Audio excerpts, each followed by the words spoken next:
Final Fantasy 2.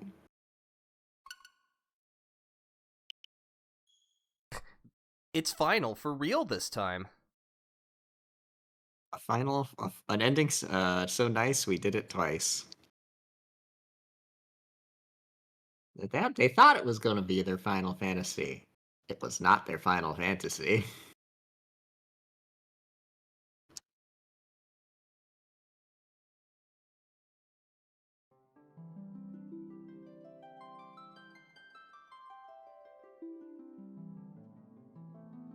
Well, good morning, good evening, good afternoon. The name's Defender, and welcome to Final Fantasy 2. Developed by Squaresoft, now Square Enix, and originally released for the Famicom in 1988. Final Fantasy 2 is, unsurprisingly, the sequel to the original Final Fantasy. What might come as a surprise, though, is just how different it is from the original. Unfortunately, most people regard these differences as making this easily the weakest of at least the pixel Final Fantasies up until 6. But is that reputation deserved? Let's find out, shall we? Also joining me again, my good friend Flagninja. Hello. Good morning, Booble. We're glad to have you here. So first things first, all of our characters have default names in this one. That was not true in the original, so we're just gonna keep the names as they are. Guy. Just some dude. Yep. Or maybe it's pronounced Guy. I've heard it pronounced that way sometimes.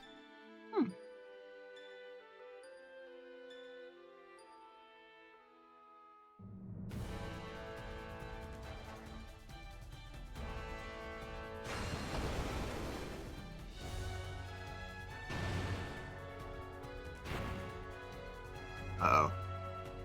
Yeah, we're definitely getting to the apocalypse portion much more quickly this time around.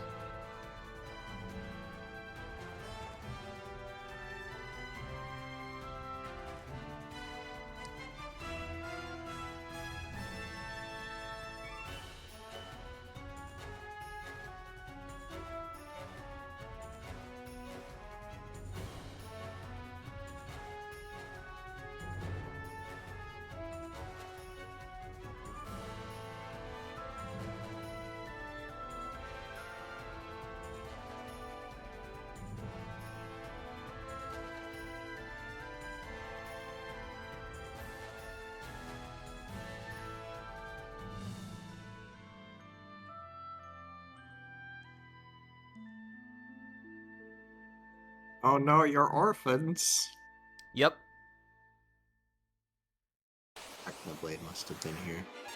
Alright, immediately into a fight, but we are the 4 intrepid heroes, so clearly this will be an easy W for us. Ah. Oh, he's dead. She's dead. Oh, it's a freaking massacre! Everyone's dead! But that's okay, we're supposed to lose that fight. But still, that immediately sets the tone for this game. This is not going to be easy.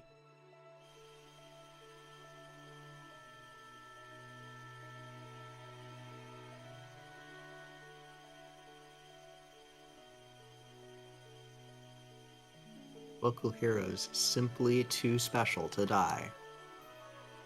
Yep, we got all that plot armor.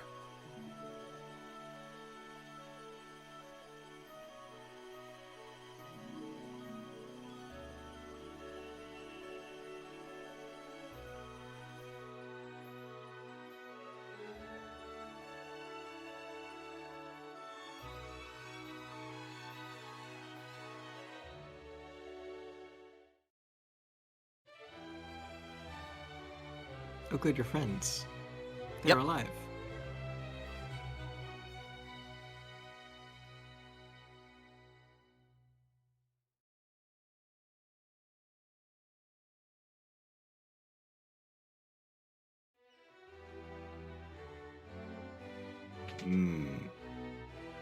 Suspicious.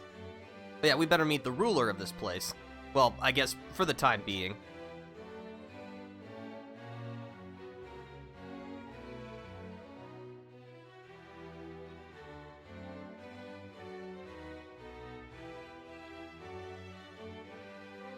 Well, I mean, judging by our performance in the last fight, she is right to be skeptical.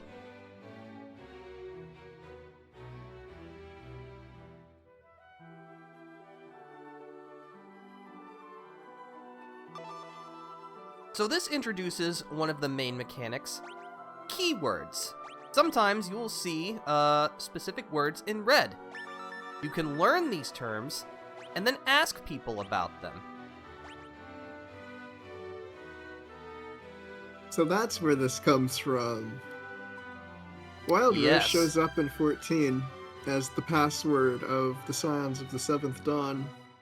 Ah, yep, this is Final Fantasy II is where the Wild Rose is from. Very cool. Yeah. Alright, this will give us the controls, which are fine. So this is the White Mage Minwu.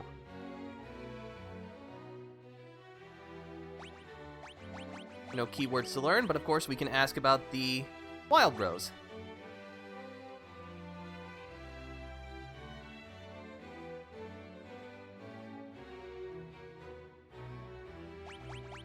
Alright, thank you. So yeah, this is our party, such as it is. Final Fantasy II was the game to introduce the front and back row system. Position your characters as you want. Characters in the front row are more adept at physical attacks, so they can hit enemies at full strength, but they're more susceptible to being attacked and taking more damage. Characters in the back row are less likely to be targeted and take less damage from physical attacks, but unless they're specifically equipped with a bow or use magic, they'll deal pitiful damage from the back row with melee attacks. Nice. Party comp. Yeah.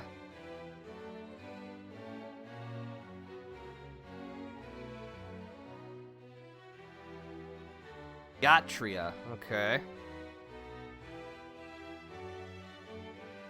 So yeah, that guy's just talking about we can talk to people for tutorials, which might be important considering how mechanically different 2 is from 1. I'm gonna purchase some equipment, but then I'm gonna immediately get into a fight, because there's a lot to talk about with this game.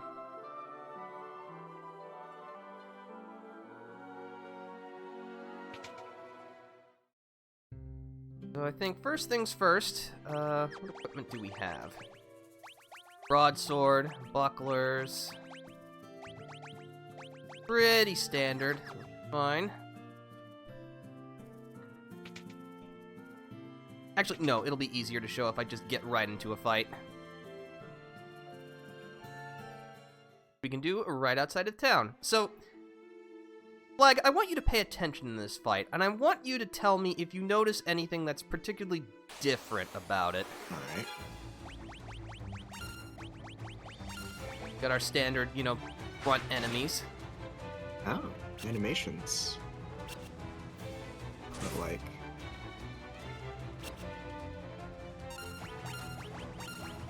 Interesting, it missed, but did a status effect nonetheless. Or is that from getting hit earlier? Ah! You have weapon proficiencies.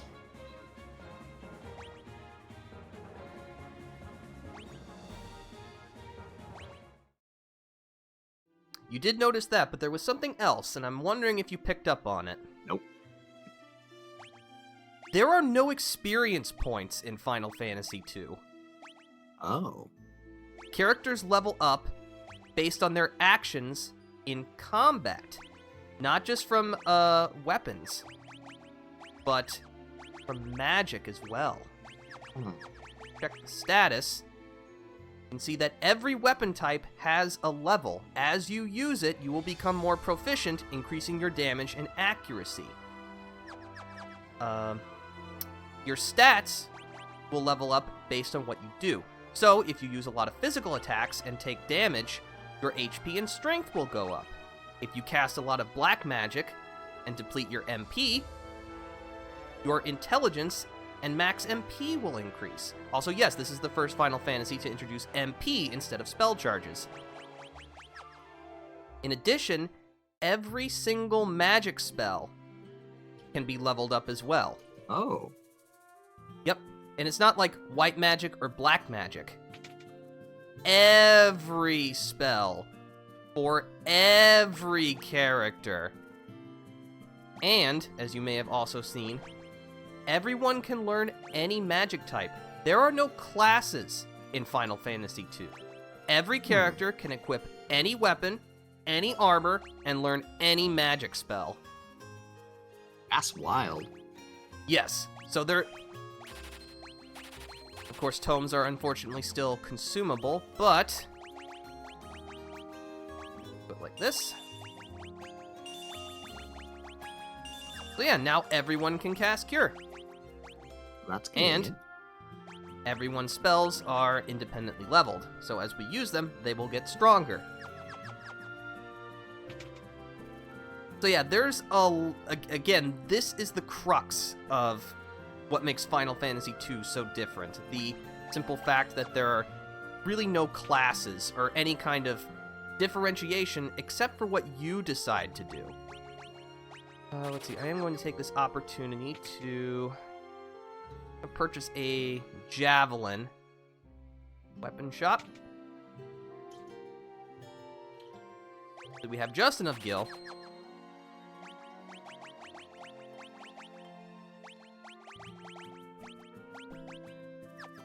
I'm gonna move Maria to the front. There's a reason for this. As it turns out, shields are incredibly busted in this game. Mostly because our evasion will simply become absolutely out of control once we get our shield levels up.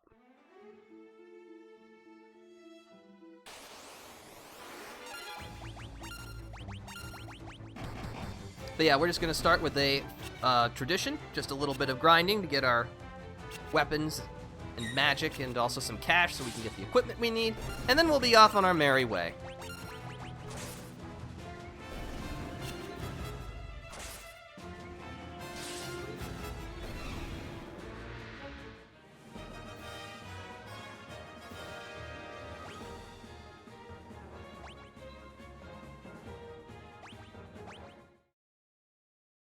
The music matches, well, although this is the Pixel Remaster, right?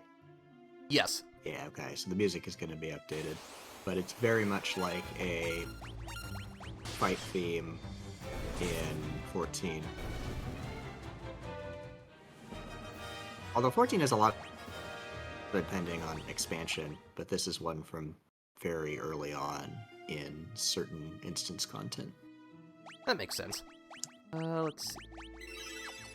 So yeah, and thankfully spells will also level up if you use them in the field, which is nice for white magic.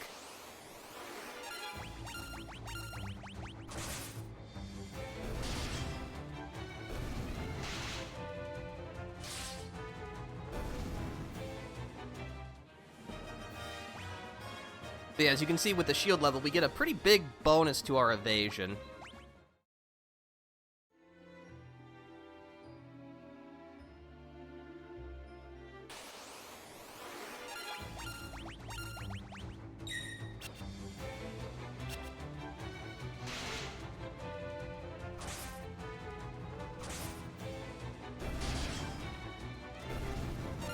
That each character does kind of start out with, I don't want to say an intended route, but, like, differences in base stats to kind of lean you towards certain trajectories, but it's nothing that says you have to follow those rules, so... Yeah, each character can pretty much be tailored exactly how you want them to be, which is both a blessing and a curse. Because unfortunately, this is an older RPG, which means that, at times, the game has a very particular strategy it may want you to employ for a certain boss fight. And if you don't have that kind of coverage, you're just kind of boned.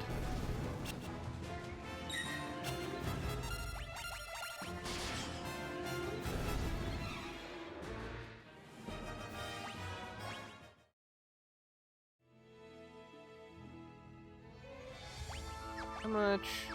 We're getting up there in cash.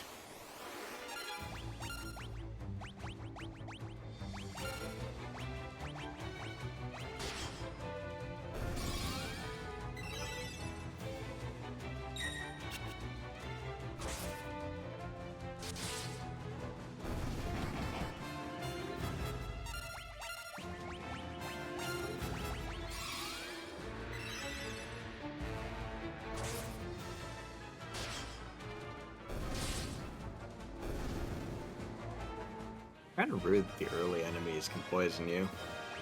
It is, but thankfully this is a kind of poison that disappears at the end of the fight. Oh, good. Don't worry, there's a different type of poison that does persist and acts like the poison we all know and loathe, so...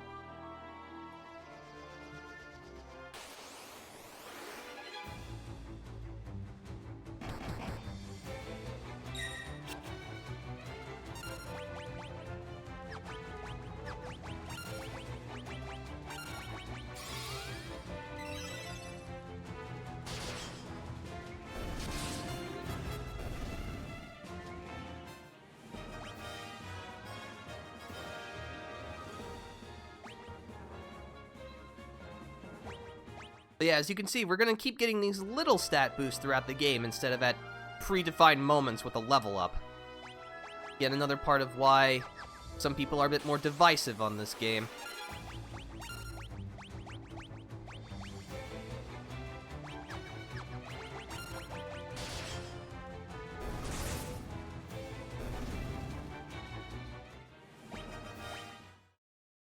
Fortunately, the local wildlife are not dropping very much money, such as it is.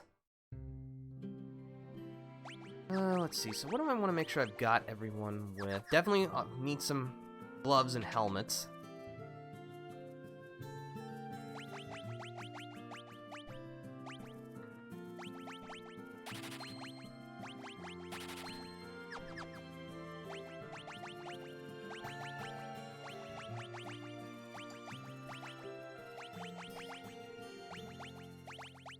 You may also notice in the stat window, there's something called magic interference.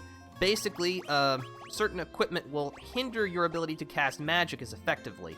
Though, it'll never prevent you from, like, casting the spell, period. It'll just reduce its potency.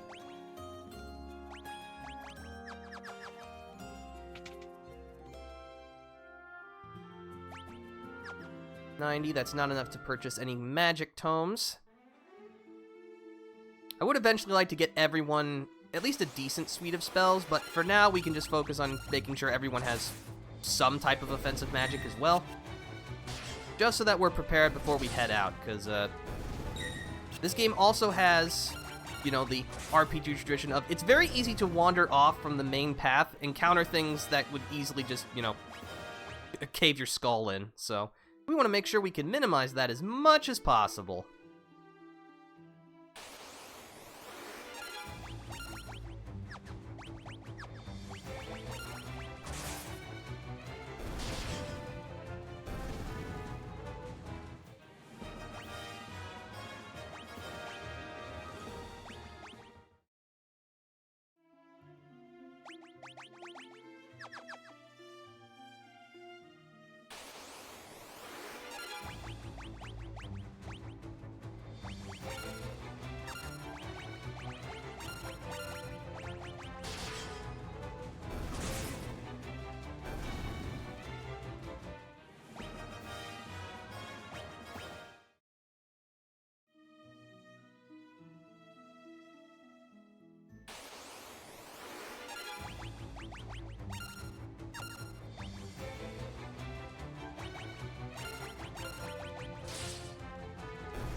Oh, this is also something I can show off. Final Fantasy II is the first game to introduce the ability to allow spells to multi-target by default. So it's not like in 1 where you had spells specifically designed to hit a single ally or a single enemy, and spells that hit multiple allies or multiple enemies. You can just select it. Though, of course, this will split the spell's power, reducing it. Okay. So no more Kira Kiraga. Just, hey, I can multi-target here, lol. Yep.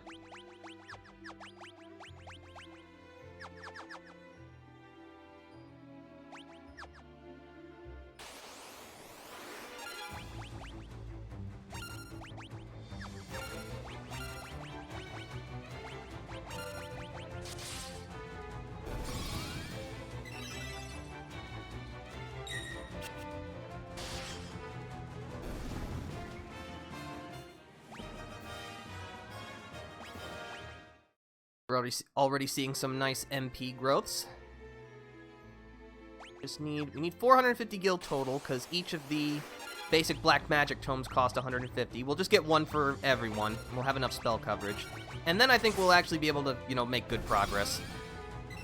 We don't have to do this, but I like not dying horribly. I mean, we've already done it today, so we're kind of used to it, but I'd rather avoid repeating that episode.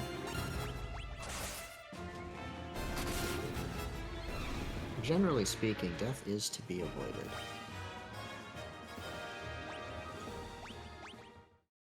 I don't think of one time in 14 where you were forced to lose a fight. Well, that's not strictly speaking true. There are places where you have to lose, but there is only one point where you actually die. Everything else is just like cutscene.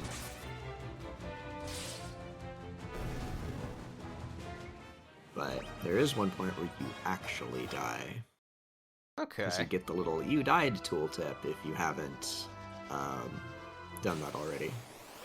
Wait, there was an airship that just flew by. What?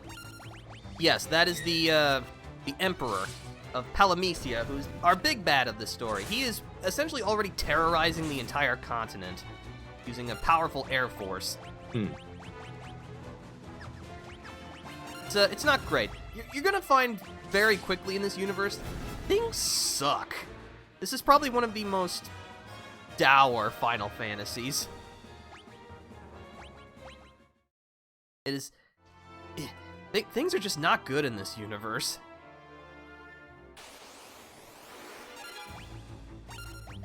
Having a bad time, TM. Yes. I mean, you saw it. We started off by getting our heads served to us. I'm trying to actually think... I definitely know in at least the Pixel Final Fantasies that is not repeated. I'm trying to think if there are any other instances where your first fight is, a slaughter, basically.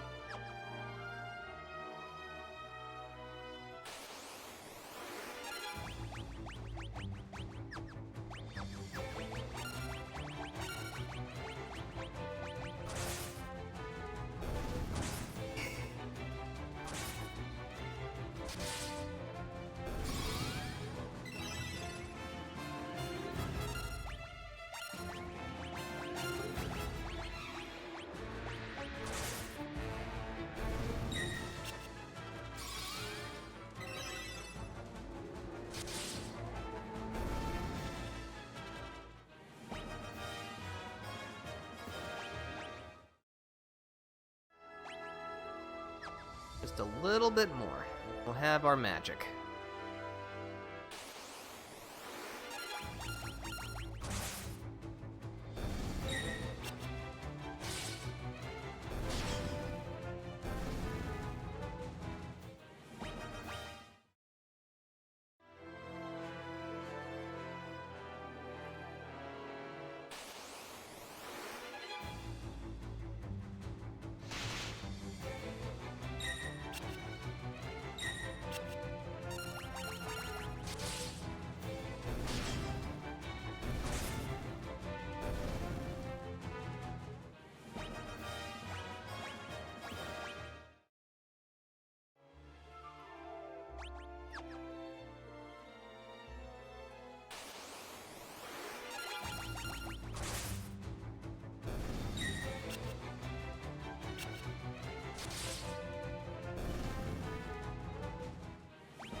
Those sweet experience games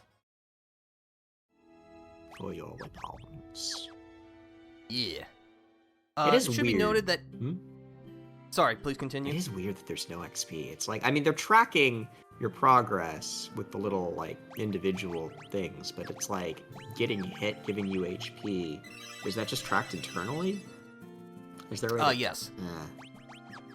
Nope, so anything like what stats will go up, you cannot track. Only your weapon experience, or I guess weapon mastery, and your spell mastery.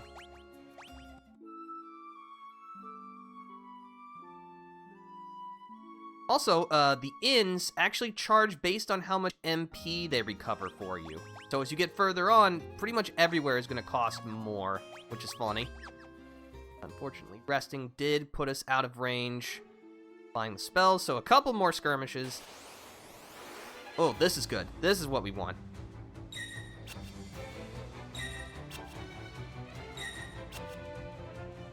As you can see, we're already evading pretty much everything. Nice.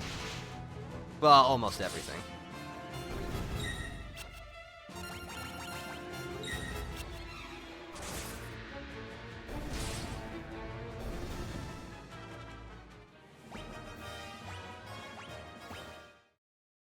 That should push us over what we need. Yep.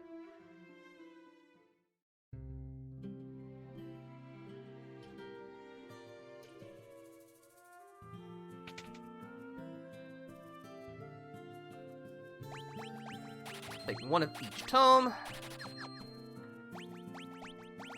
Let's see. Who should get what? You know what? Get fire.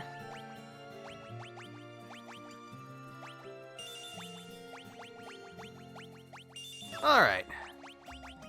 Now everyone can cast at least some degree of black magic. You may also see each character is limited in the total number of spells they can learn, and there are a lot of spells in this game, so we will want to keep that in mind, but I think we'll be okay. Yeah, we got some mastery, we got some black magic spells. Hopefully we're not going to just instantly keel over, so I think we're good to head out. No, don't oversave that. That's the one.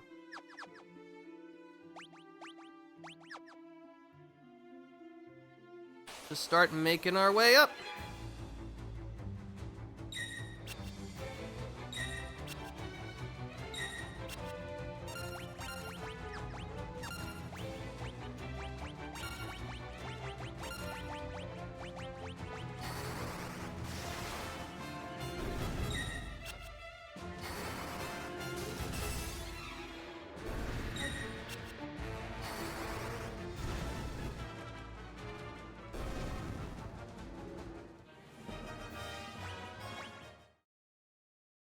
One annoying thing is that the game will not track like your magic level in terms of how much experience you get in a fight, but it will tell you like when a spell levels up. So as you can see, we got some progress on our black magic, but it didn't really tell us. So that's a little annoying.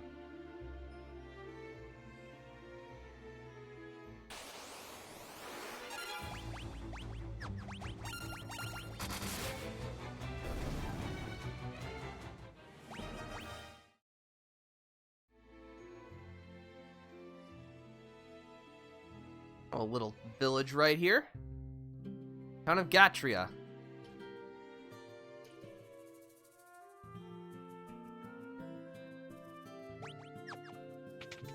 See if we can't pick up any consumables.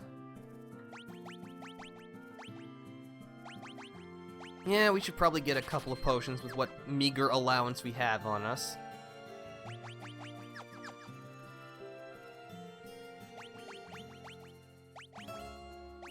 Fortunately, some of the best stuff is really expensive, but we will be swimming in cash eventually. Just like in Final Fantasy 1, funds are a little tight throughout the game until we can secure that steady cash flow.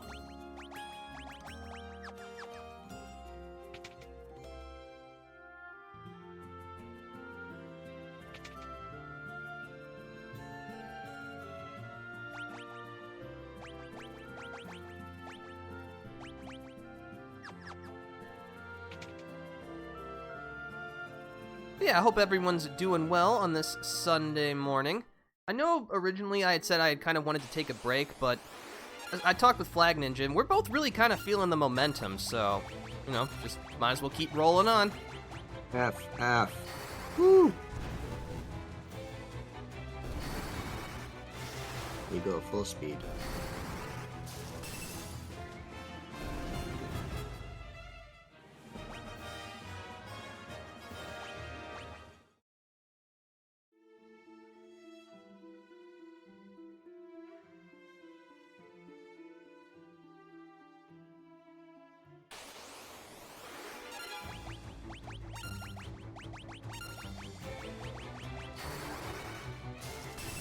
Just taking this opportunity to get some magic experience under our belt. Because as spells upgrade, obviously they deal more damage, but their MP costs also increase. So that's something to keep in mind.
Alright, so clearly after all the fighting that we've done, we're ready to take Finn back from the invaders.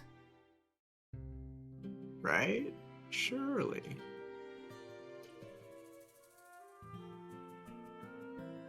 Yeah, thankfully these guards suffer from Metal Gear syndrome, where basically as long as you don't talk to them, they'll pay you no attention.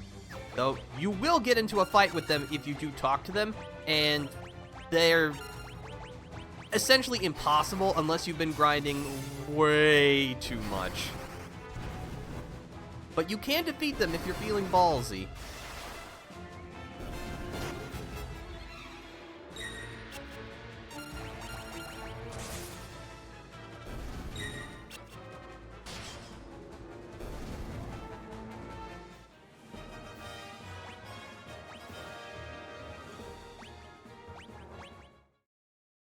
There's some big HP increases. Yeah, that's what we like to see. You may have also noticed we are actually encountering random enemies in the town. Which just feels wrong. It does. It's like you have violated one of the main commandments of an RPG. Towns are supposed to be safe. How dare you? I think mentally I'm categorizing this as an open-air dungeon. Fortunately, the shops are kind of empty right now. Does look like the pub is open, as one might expect, so perhaps we can just mosey on in. You know, I'm grateful that the guards are really lazy in this place and aren't, like, actively searching for us.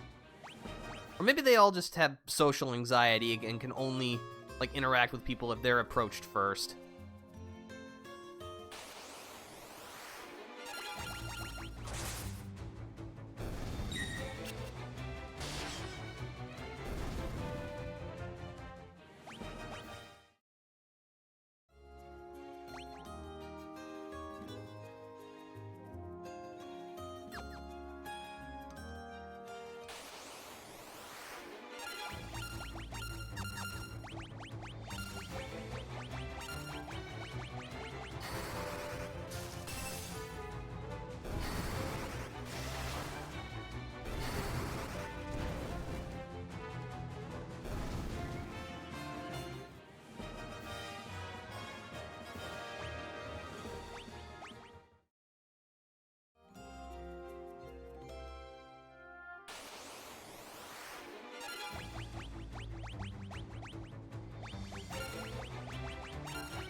in order to get to that pub, we need to make sure we don't leave the town, but skirt around the outside.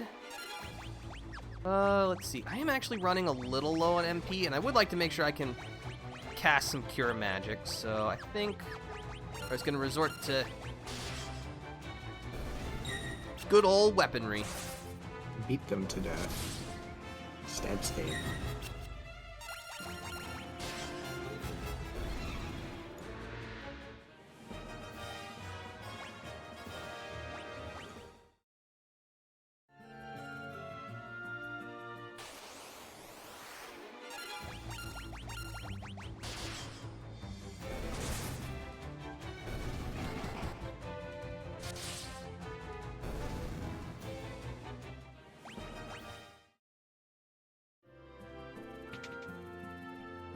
Alright, so as we can see, the bar is crawling with soldiers, so just casually stroll past all of them.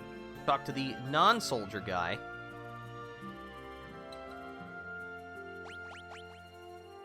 It's okay, we're with the rebels.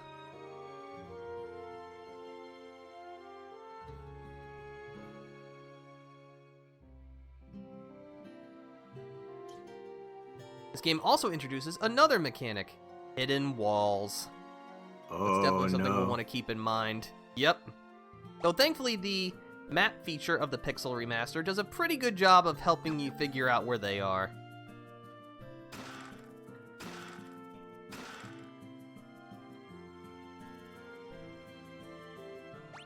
It's okay, we're with the rebels.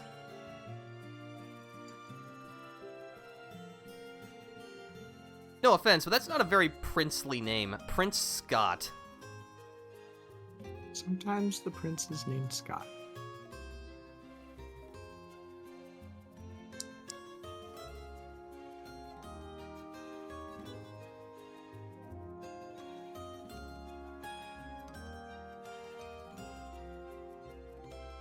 Count Borgin. Betrayer, huh? Alright.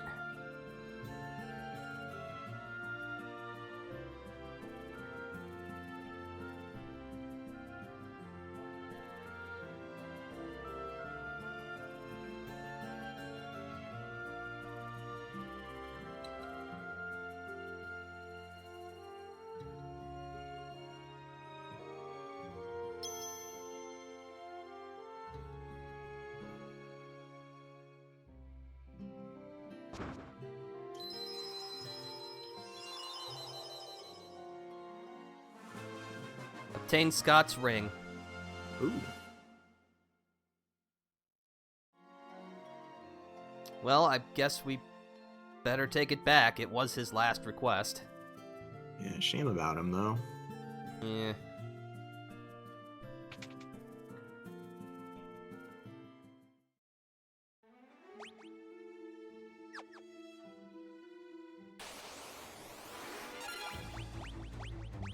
Well, let's see, if we're just heading back to town, we're not gonna get into any big fights for now, so I feel a little confident in using my MP up.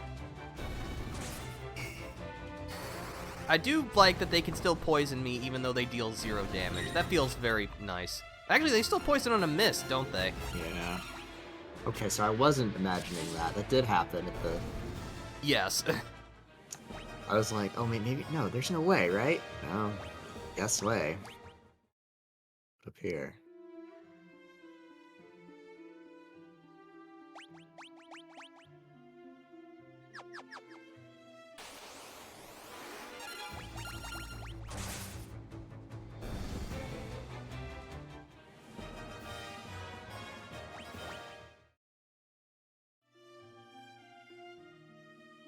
Yeah, we're gonna make our way back to the town of Altair. And, well, see if we can, if we've proven our value as rebel soldiers.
Alright, we made it back safe and sound.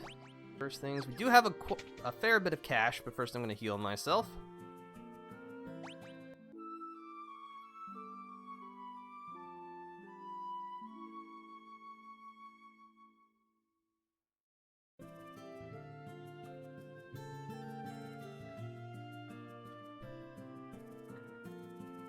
Oh, Gordon, Scott mentioned you. Ask about the Wild Rose. Nothing to learn, but, well, I'm sorry about Scott. Oog. He sure did. He believes in you, don't you know?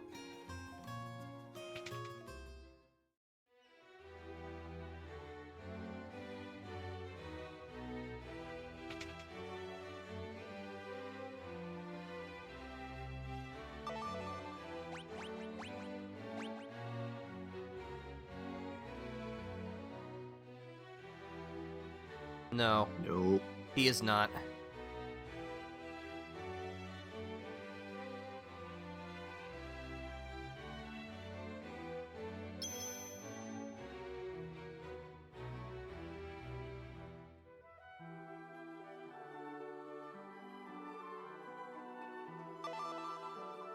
Mithril, huh?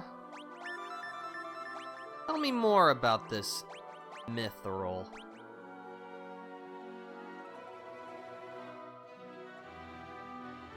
Joseph and Salamand.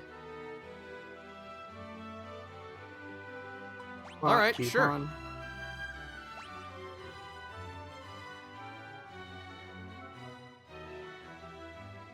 The port town of Paloom. Oh, alright.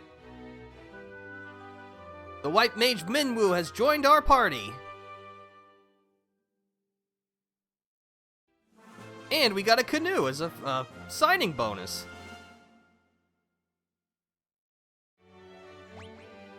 So yes, your fourth party member slot, is a revolving door. We'll have many people in our fourth party slot as we journey out. But Minwu is a white mage. And, boy howdy does he sure show it. That's a lot of heal spells. Yep. We Wow. got Cure, we got Life, we got Asuna and Basuna. Yes, even they split the Cure effects, so there's one specifically for ailments that wear out after battle, and ones that don't. And no, they do not cross over. Wow. We got, yeah, so we got a whole bunch of stuff. But yeah, we're gonna have real good health insurance for a while. Go east to the port city of Paloom. Thankfully, we have boat. Let's see. I am going to move Minwu to the back row so that he doesn't die instantly. He's pretty sturdy, but he is still a white mage.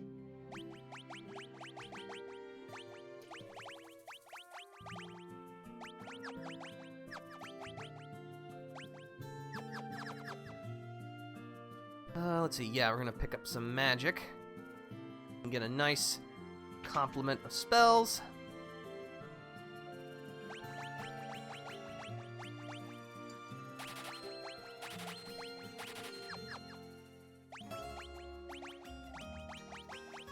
Firion, you can now use Blizzard. Rhea, you can now use Thunder. And Guy, you can now use Fire. Alright. When did we pick up...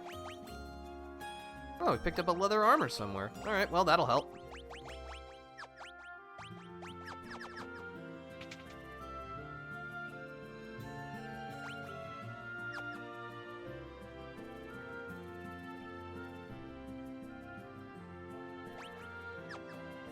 Alright, feeling pretty good. So now we need to head off to Paloom, so we can take a nice boat ride. Let's... Yeah, this should be fine. Get that spell coverage, because we're definitely gonna need it.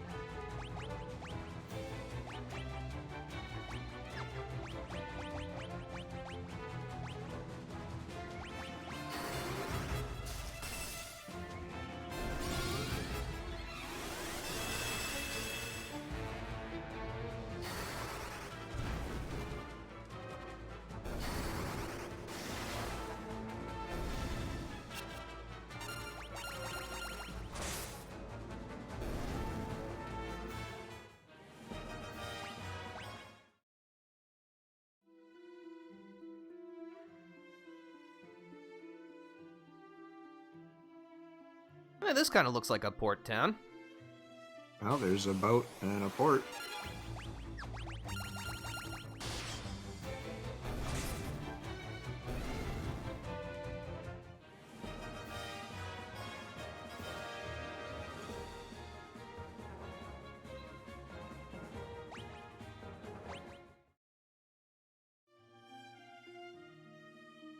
It turns out I missed a critical step. Well, maybe not critical, but it's important.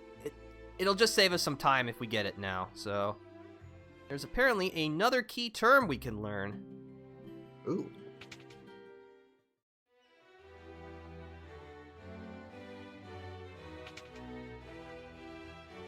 Yeah, if we talk to Princess Hilda after Minwu joins us, she'll tell us about the Dreadnought. Uh-oh. That sounds The Empire bad. is using people of Bass to build a Dreadnought. Okay. Airship, huh? Alright. Hey, it's our boy Sid. Yeah, Sid.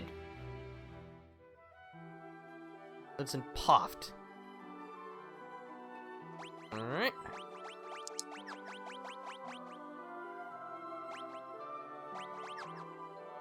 But yes, this will be the first game where we have a physical incarnation of Sid. But first we actually got to get to Poft in order to meet him.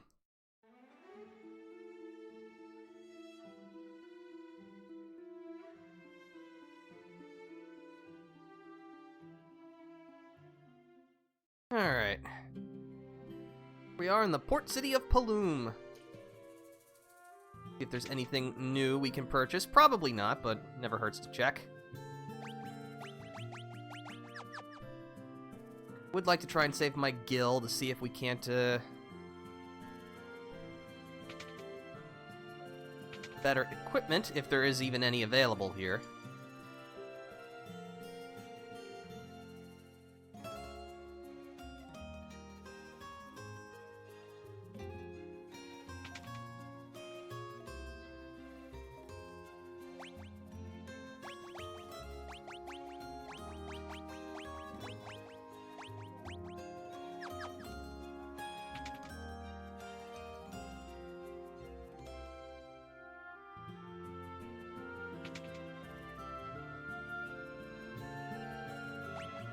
Oh, that's a lot of good equipment, but my wallet! Woog. Yeah, I guess we'll just have to... I'm not gonna grind for all of that, but we'll just have to keep it in mind. What magic can we get? Blink, Protect, Shell. But again, it's also really expensive.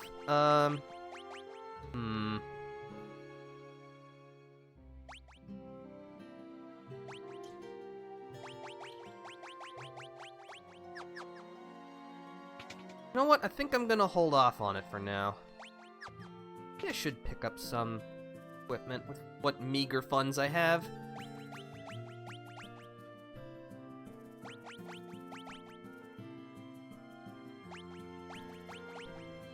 Looks like the Curious provides the biggest defense boost, so that's what we'll take.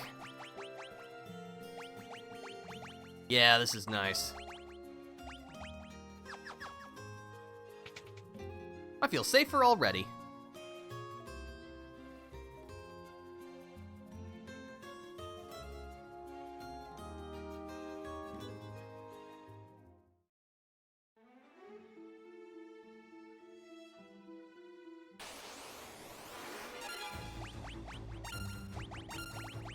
I am doing this just because we actually, after spending all of that, don't have enough money for the ferry. It is 32 gil.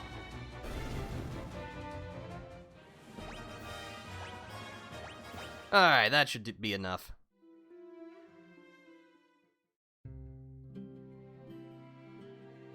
Poft, alright. Please accept this murder currency I have.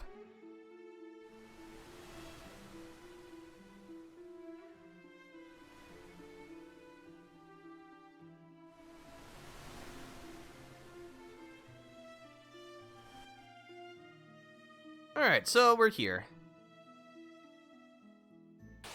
Enemies here are definitely a little stronger, so we want to make sure we're properly prepared.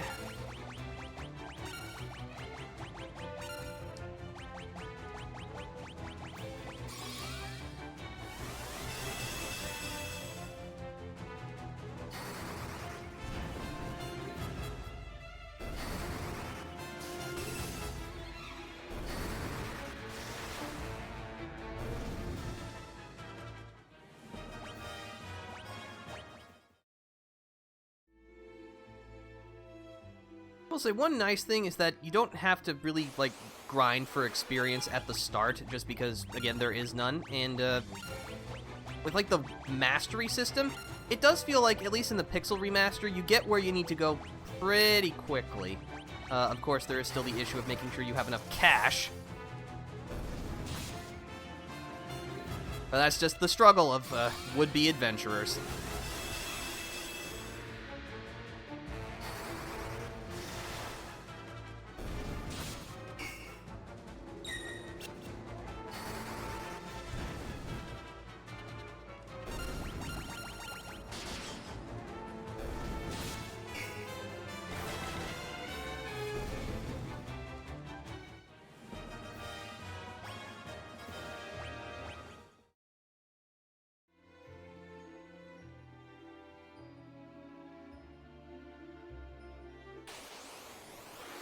It is also totally possible from Paloom to walk to Poft.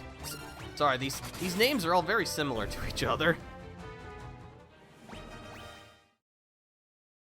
But I figured just for the sake of expediency, we would just take the boat.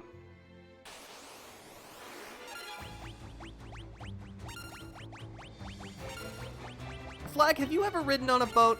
I have. I've sailed one, even. Ooh, very nice. Or helped crew one, I guess I should say. What was your position? It wasn't like... It was... Okay. So, when I was still in Boy Scouts, we, helped crew a, like, rigging and sails style, ship. It's been a while, I'm trying to remember the specifics, but... we didn't really have, like, set positions. It was more just kind of the crew was there, and then we were kind of helping out here and there and learning about, like, knots and, just kind of how the boat runs. It was pretty fun. Oh, I can imagine. Sailed to Catalina Island from the coast of California. Not a very far trip, but... Still very impressive. I've forgotten most of what I've learned. That's okay. In my defense, it has been over a decade. Makes sense. Yeah, I have not, like, done any kind of actual work on a boat, but I've been on several boats, which is... I'm grateful that I didn't get my mother's side's defective genes of being very seasick. I inherited my dad's genes on that side, and basically he and his family are essentially immune to seasickness, which is very good.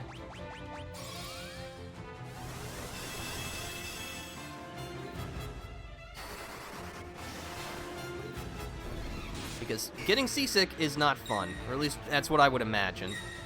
It's a bad time. I don't get seasick, but if you've been on a boat with many people who are seasick, well,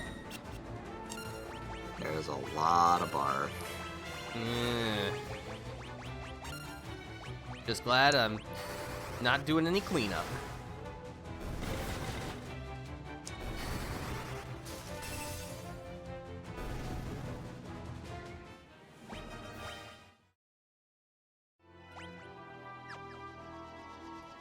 There's that airship again. Flying around being a menace.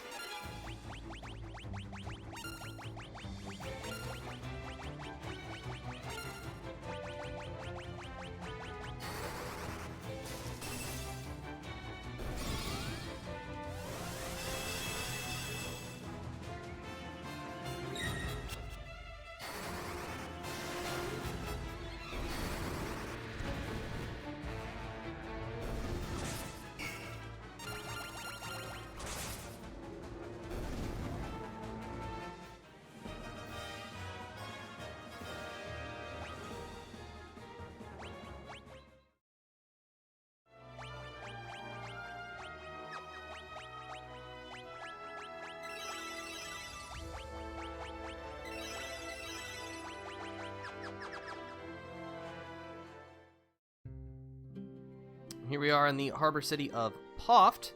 Salamander is to the north. Okay, that's where we need to go. We're not interested in traveling again. See if we can't take a quick rest, replenish our MP, and then we'll make the hike to Salamander.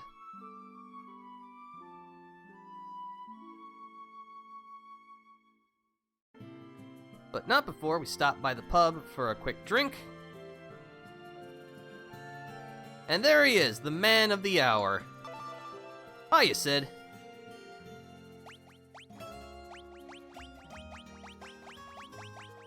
Now you may see that some of our keywords are in red, others are in white. The red ones are the ones that this character will actually respond to with something meaningful.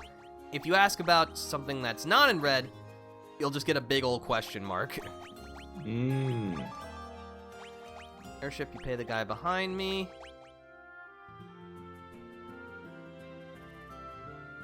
Sid is not impressed. No. Of course, you have to pay up. Thankfully, our destination is not that far, so we can just walk. Seems like everyone's talking about the exact same thing. Even the guy behind the counter. Alright, good talk. Let's see, I'm pretty sure the equipment here is the exact same as it was back in Paloom, but we got some money, so maybe we can spend it.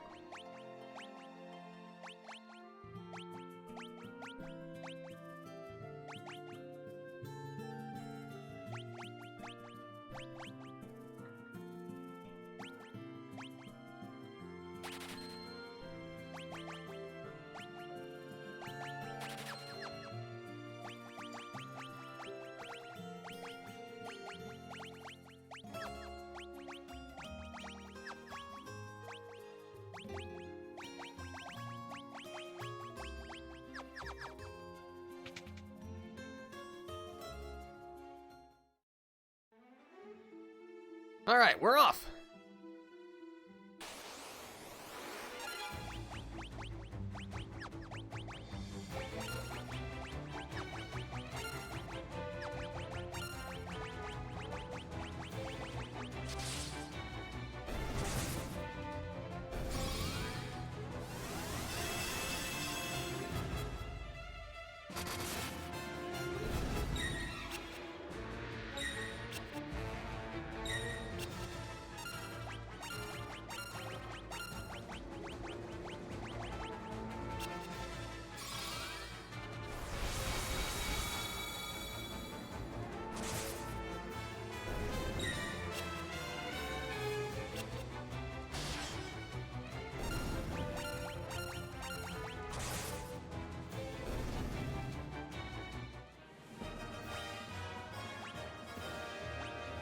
That's definitely the big bucks that we're looking for.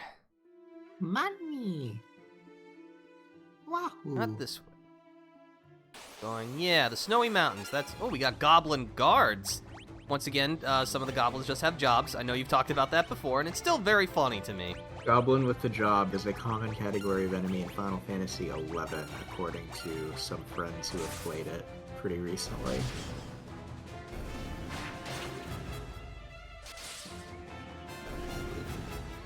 It's good to see the tradition of Goblin with a job started early. Yes. That is one thing that Final Fantasy II does do. There are a lot of series firsts in this game.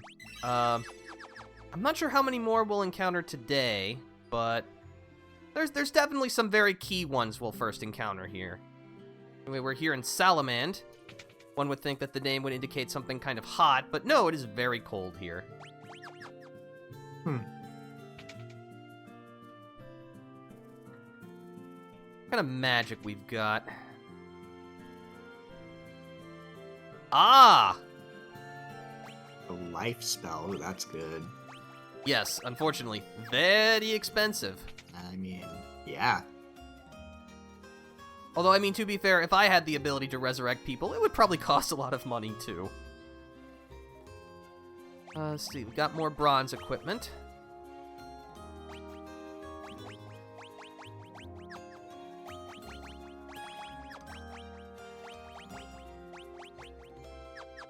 Hold on, can't you equip a buckler? You sure can. Alright.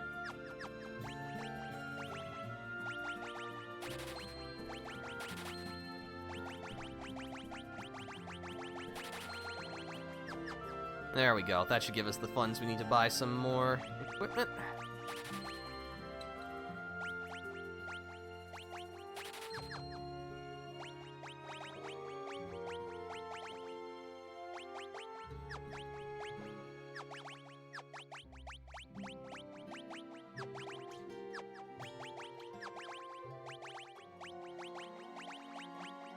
There we go.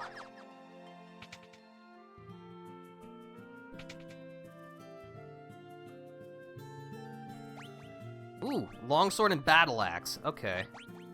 Those will be good, but again, we need more money. Then it falls. Alright. Oh, is it now? Ooh. That's good to know.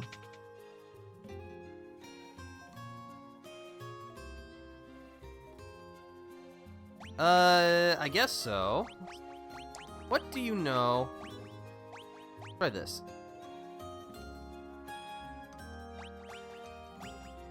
Sir, we're here for Mithril.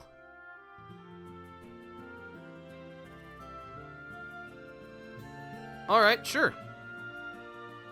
Forced to work in the cave at Summit Falls. Alright. Sounds good to me. I mean, we already met him, so we know. Alright, so he's clearly suspicious of us, not unfounded in any way. So it looks like we'll just need to go on a rescue mission before he'll talk to us. Reasonable enough. Uh-oh, a soldier. Alright, this is an actual member of the Empire, so as you can imagine, they're pretty tough. But thankfully, their armor is good at warding against physical weapons, not so much against magic.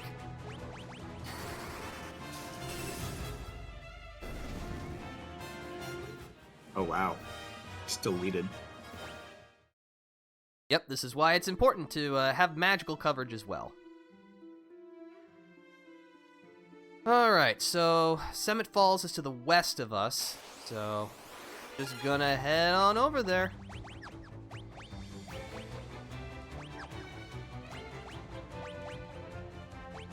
It's like, I always have to choose, what do I want to upgrade? Do I want to keep working on my basic attacks, or do I want to upgrade my spells? Honestly, I think we're all right on magic for now, so we'll just keep swanging.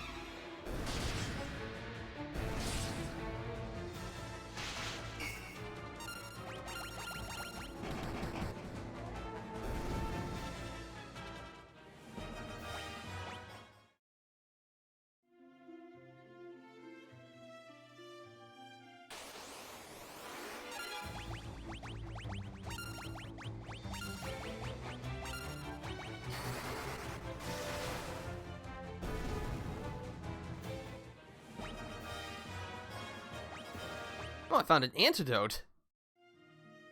Sure, that'll come in handy.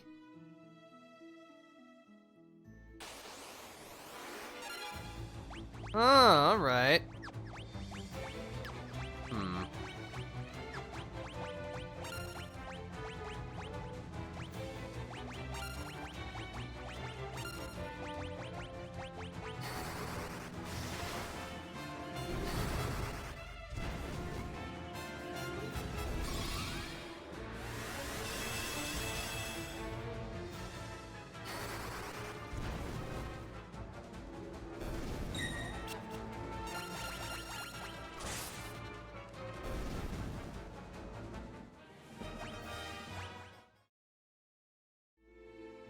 Let's see, this area is covered in thick snow. We cannot cross it.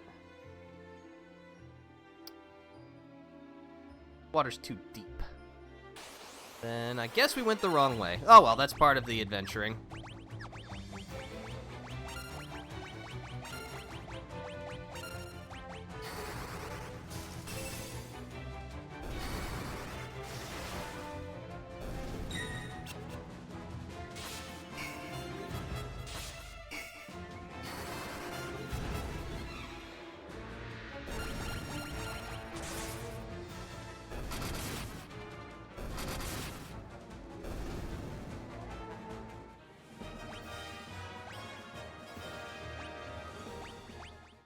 I do love it when all of these stats go up.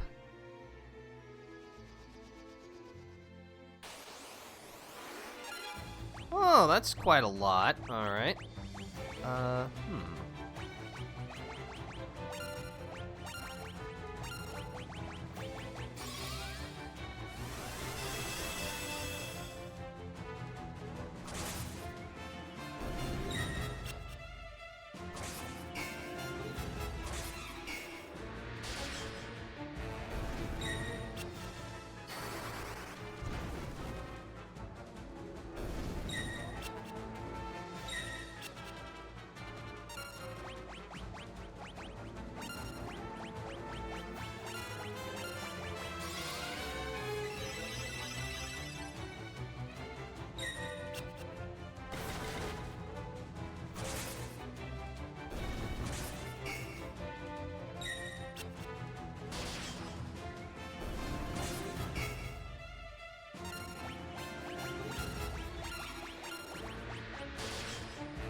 Alright, nothing the little pest control couldn't solve.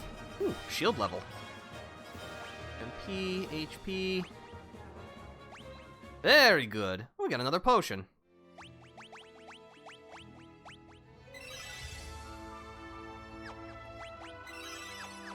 Alright, everyone now has at least level 2 cure magic, which is good. Let's see, we can go... I think we need to follow the, waterway.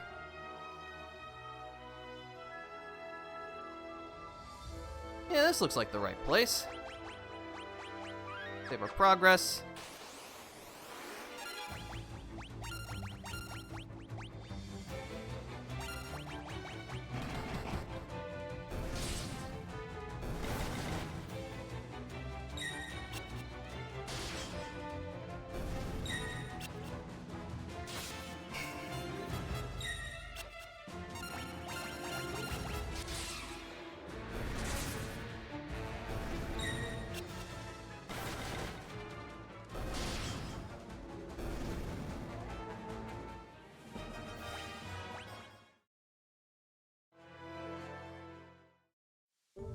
Alright, welcome to Semet Falls. And this is our first real dungeon. And it looks like the Empire... Well, yeah, it makes sense that the Empire's here. They're the ones who are running this operation.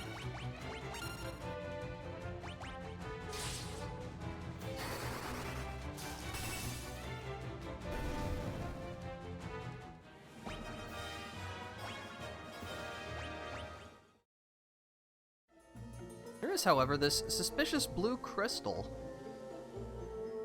I guess there's something we'll do with that later.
These soldiers sure are loaded, which is nice.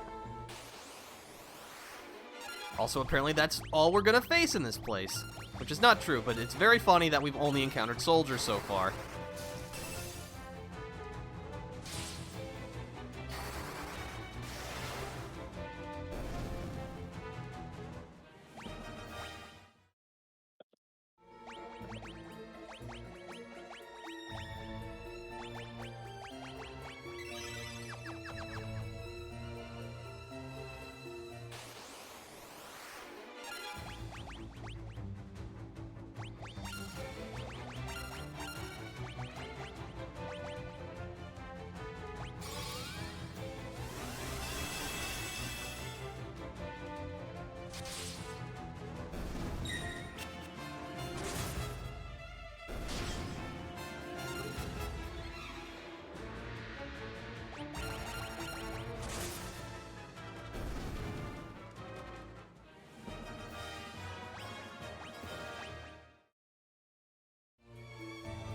Oh boy, more money!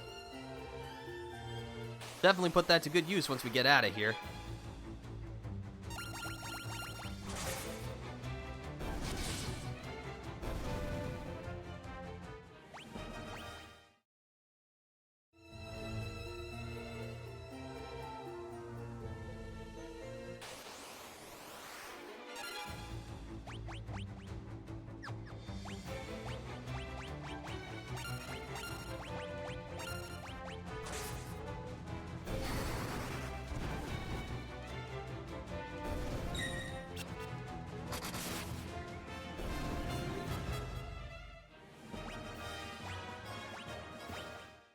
I know we had kind of mentioned this during one of the later portions of Final Fantasy 1, but it's still kind of surprising to me just how different Final Fantasy... Oh, a balloon!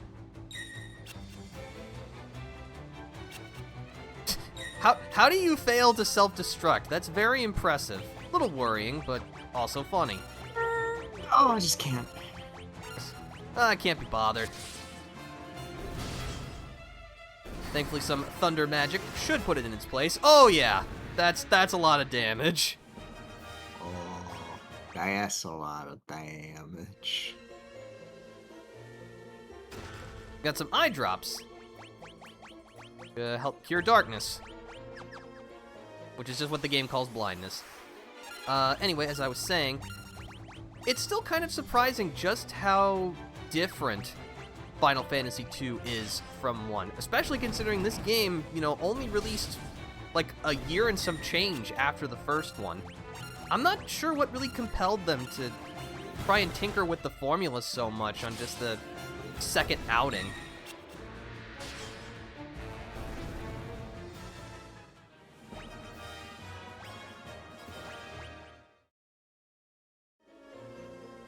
But I know it was something that you were saying, that a lot of sequels in this time kind of did that, you know, Zelda 2, Mario 2, Castlevania 2. I guess that was just the style at the time, just Try stuff. See what works.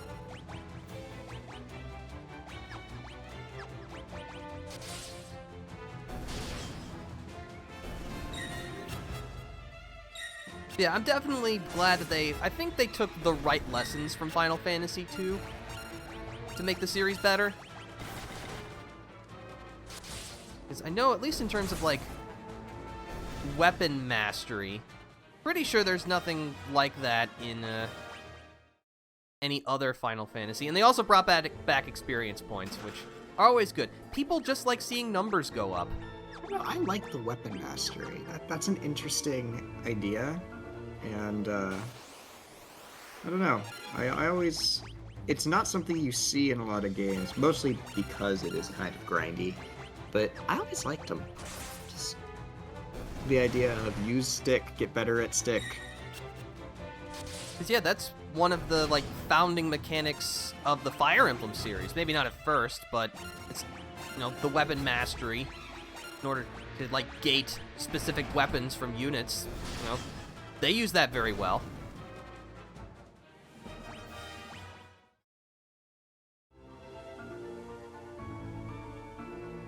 It's always very interesting to see franchises in, like, their primordial state, you know, when the rules were not properly established, because, again, that does lead to, you know, some real awkward things that just clearly did not work out, but it's also interesting to see, you know, ideas that would be carried on for 30 plus years, just iterated on each time.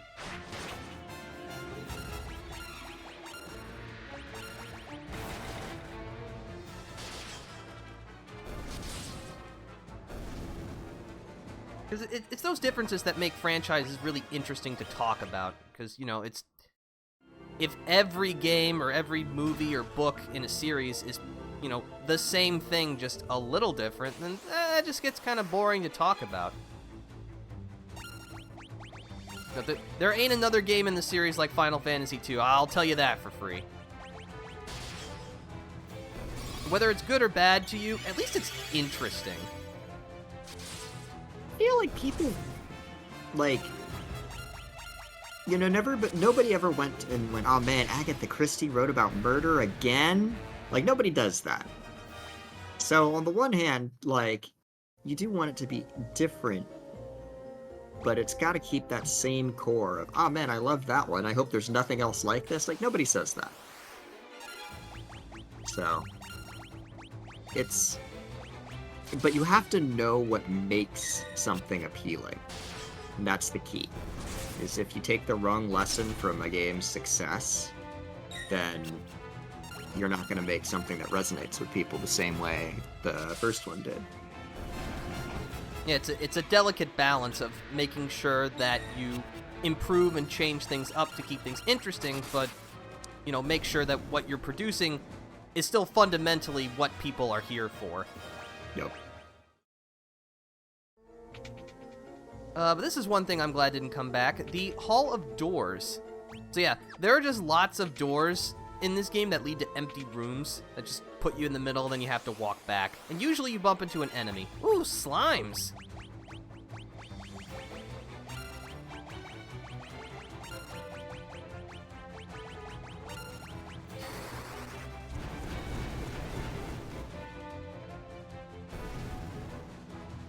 Oh, wow.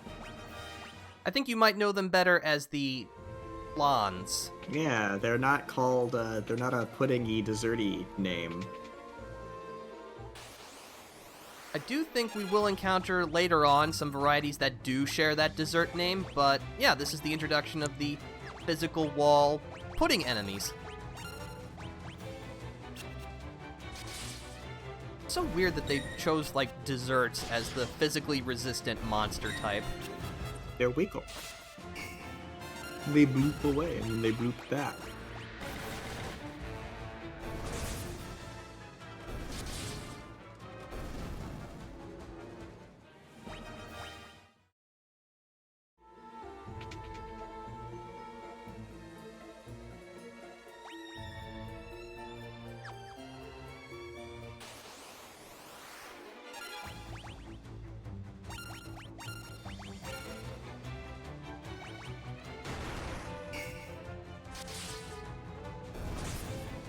This is also something that may not be immediately obvious, since the game doesn't do a good job of explaining it, but monsters also have the front and back row mechanic. So if you try to target an enemy that is in further back behind other monsters, they'll take less damage. So you gotta peel off the layers first, so to speak. Of course, magic just completely ignores that, so that's always something to keep in mind.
Let's see, we want the treasure chest first.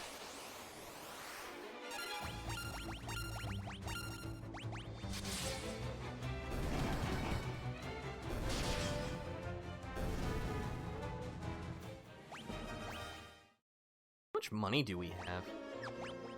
That's pretty good. Oh, we got a little more. Nice. That is a lot of balloons.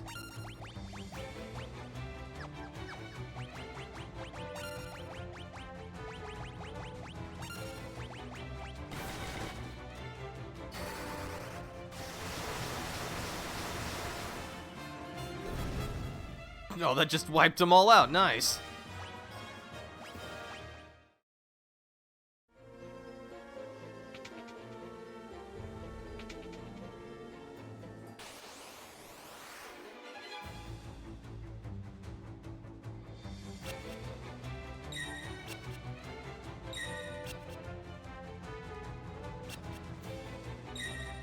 Man, apparently nobody feels like blowing up today, which I'm okay with.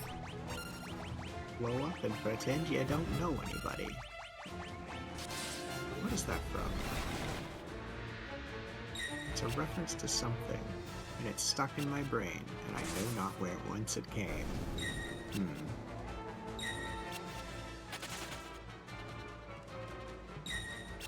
And mystery, to be sure.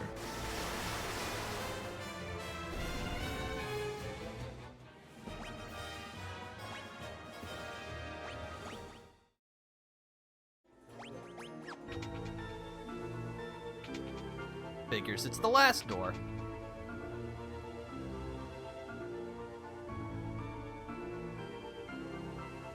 Hello.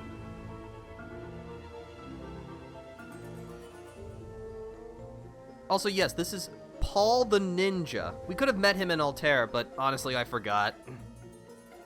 Again, if Scott is not a very princely name, Paul is definitely not a name for a ninja. I'm sorry, it just isn't. True.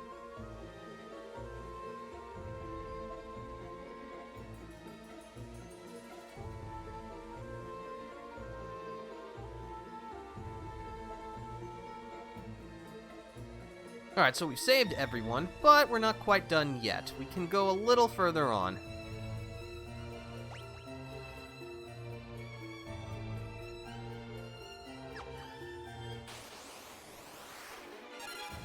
More slimes. No, we're gonna hit you with the old blizzard. Actually, we'll just do this so that no matter who goes first, the slimes will disappear.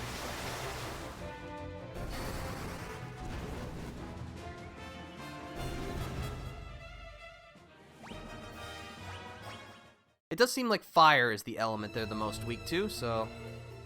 Mind.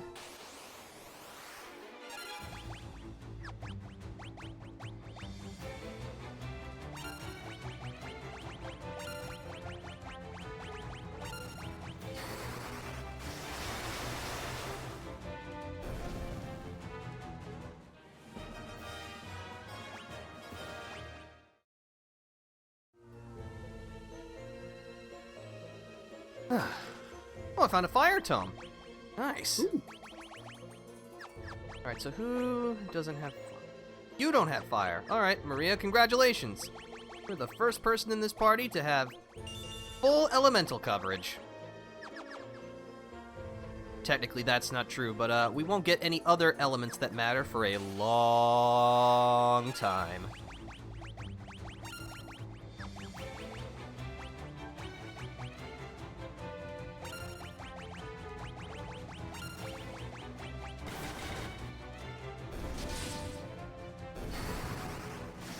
Also, I just took a quick sip of water. You should do the same, audience.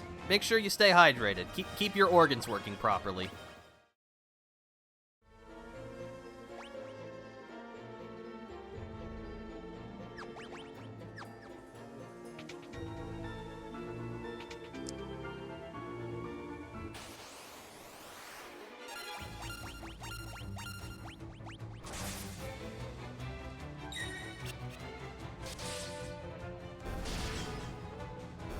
Kind of hard to come up with like a good collective name for the viewers, I think, because like I generally just use chat, but I know that there are some people who don't appreciate that. Maybe it feels a little impersonal.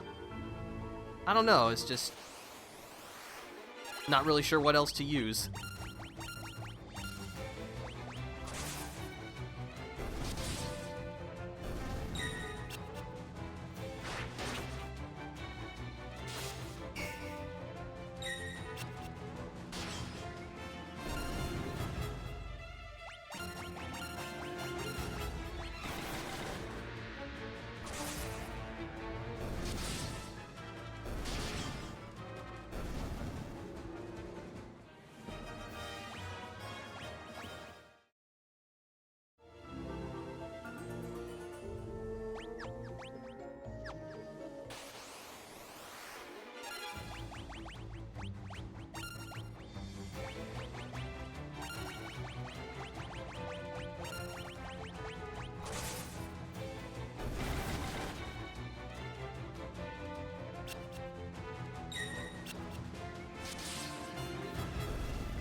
Goo. And then we just burn into a crisp. Oh, fire leveled up. Excellent. Ooh. See, I'm not sure if at this level we'll see any difference, but the spell animations actually change based on spell level. So, like, eventually we'll get this to look more like Fyra than just plain old fire. Oh, that is nice. Oh, like that.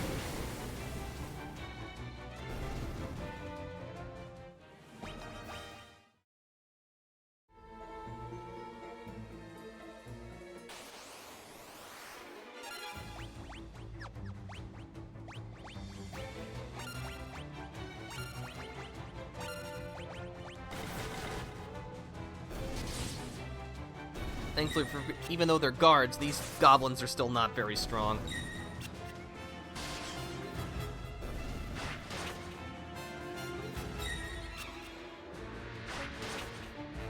You shot me! How dare you?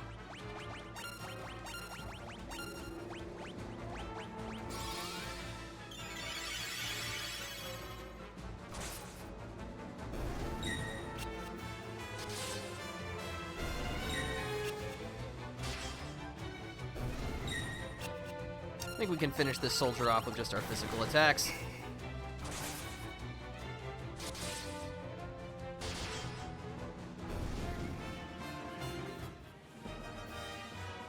Very nice.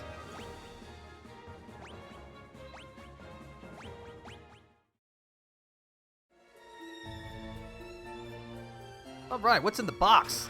Oh, it's a monster! It's a land turtle. So, these guys are physically very strong, but they're very weak to blizzard magic. Thankfully, we got some of those.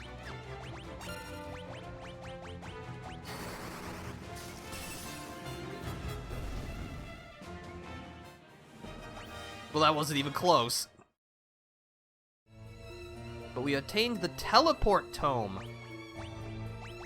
Ooh, what's that do? Banishes the target to another dimension or transports the party out of dungeons when used in battle. Oh, it's Huh, multi-purpose. Yeah. That's handy. Not sure who I'm gonna give that to, and honestly, it's not even worth it right now because Minwu knows teleport. So we'll save it. I think the door we actually need is not back, or is back across the bridge. Again, these dungeons full of doors do get a little annoying, especially considering your map doesn't tell you what's behind them. So you kind of just have to go for it and see, oops, you picked wrong, bozo. Take the walk of shame.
Alright, I think the door we want is this one. We'll have to get through one more battle before we can find out. Hmm.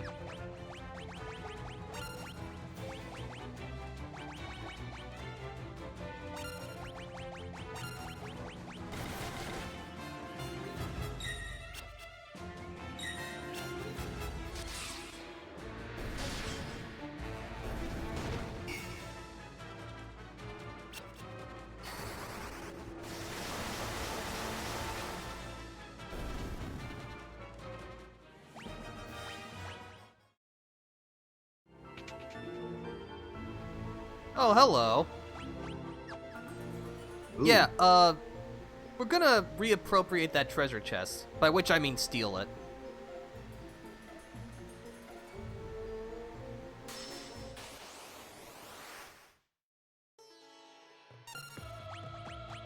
This is a sergeant! The sergeant is basically just a sturdier version of the soldier. You know, big physical attacks, physically strong. So just blast him with magic. Thank you. Let me get more value from this. Ooh, please throw up a protect for us. We're probably gonna need it.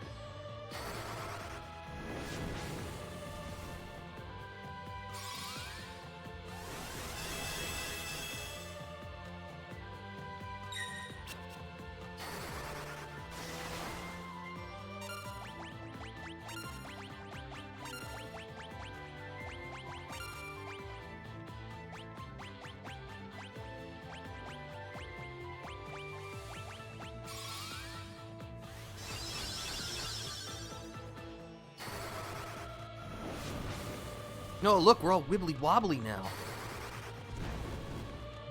Which one's real?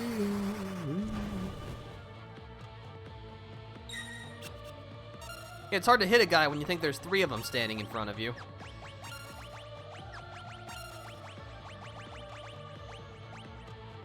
Very much wait, how much did I have to drink last night? Kind of moment. Yep. Yes.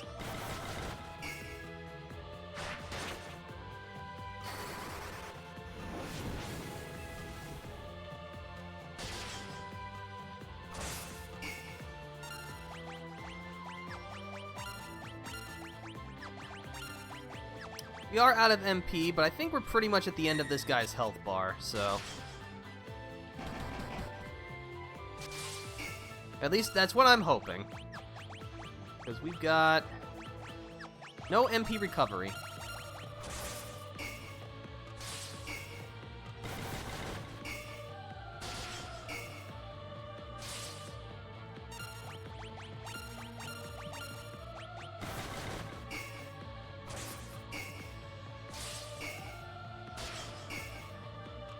Come on, guys, you're gonna have to do better than that, please.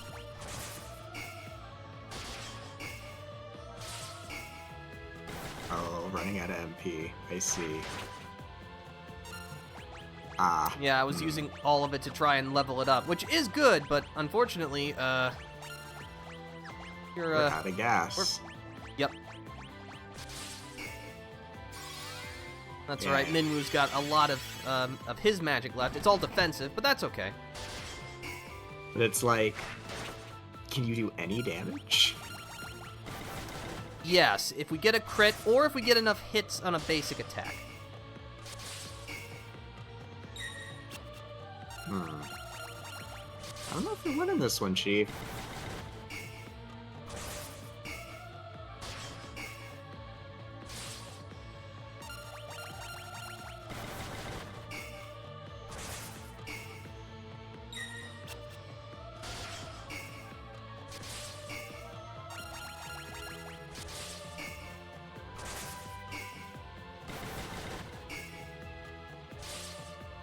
It doesn't help that it provides this little chink effect when you do no damage, just to drive in that you've made a terrible misjudgment. Dink, dink, dink.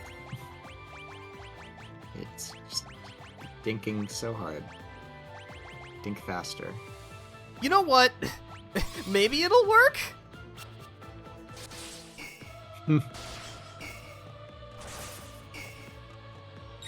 Look, I just some crits. That's all I need. I just need some crits, please. I'm begging you here.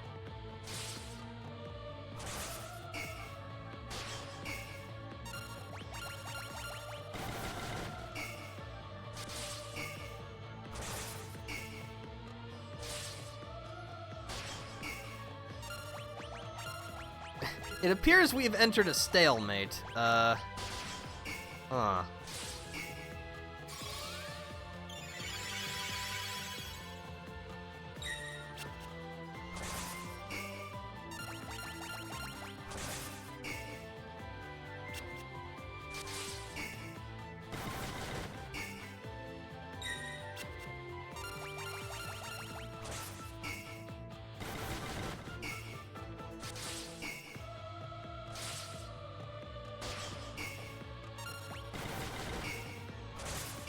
Maybe if we fast forward?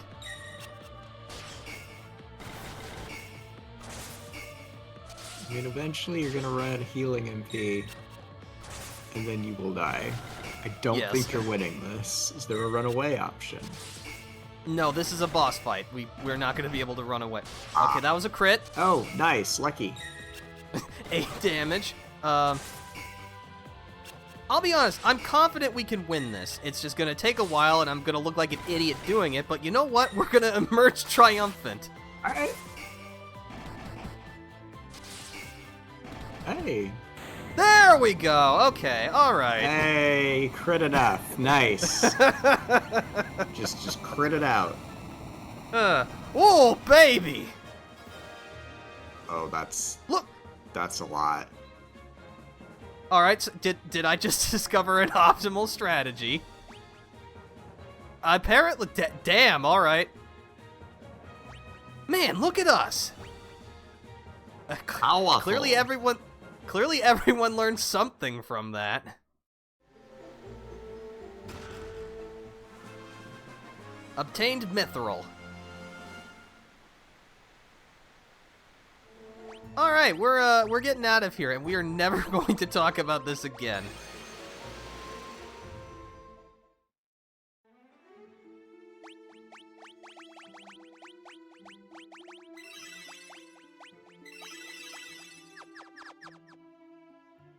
Alright, thankfully we should just be able to melee our way back to the town of Salamand.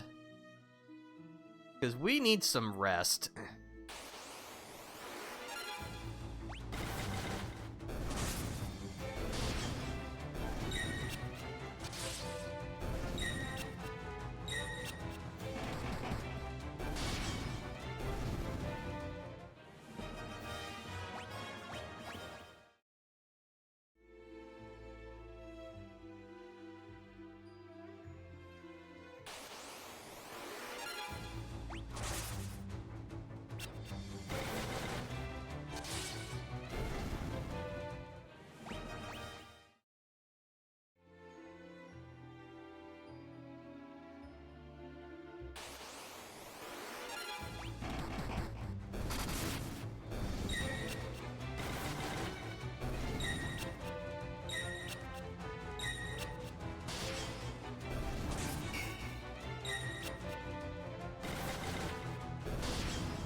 Alright, I am here. Hello, I would like your comfiest bed, please. Babyest.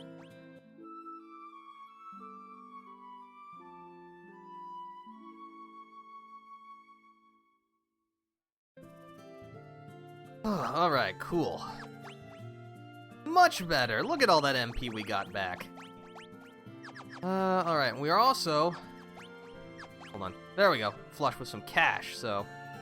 we should spend it.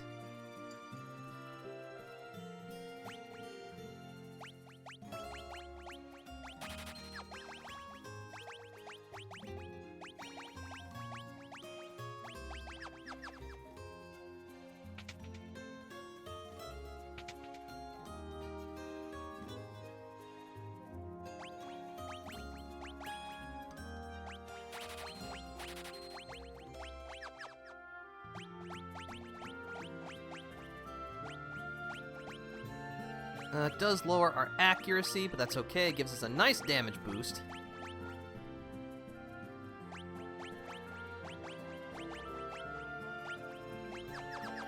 Alright.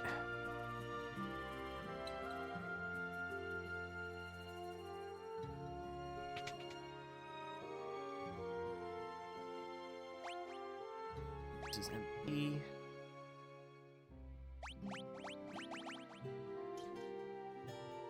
I do know we will need something. We will need money for something in a little bit, so I am going to purchase just one life tome for now.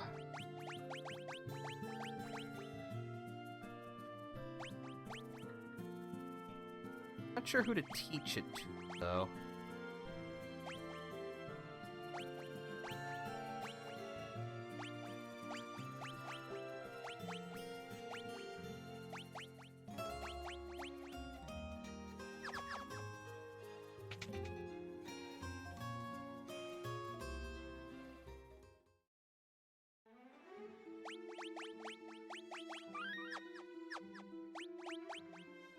I'm gonna give it... You know what? I'm gonna give it to Guy. I do plan on giving everyone the life tome eventually, but at least for now. Save some money, that's just what we'll do. Alright.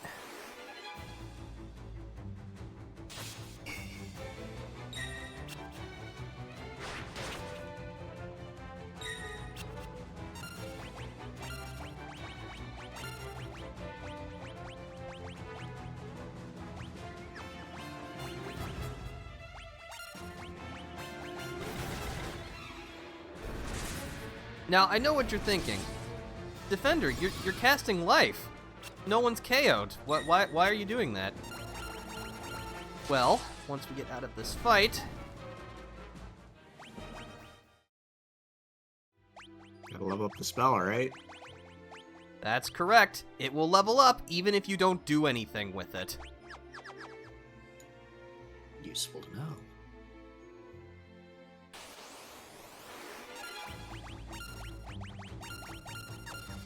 So I am going to just get this buffed up so that we can get it, because, and this is one of the bad things about the spell levels in this game, certain spells simply will not work if they're too low level.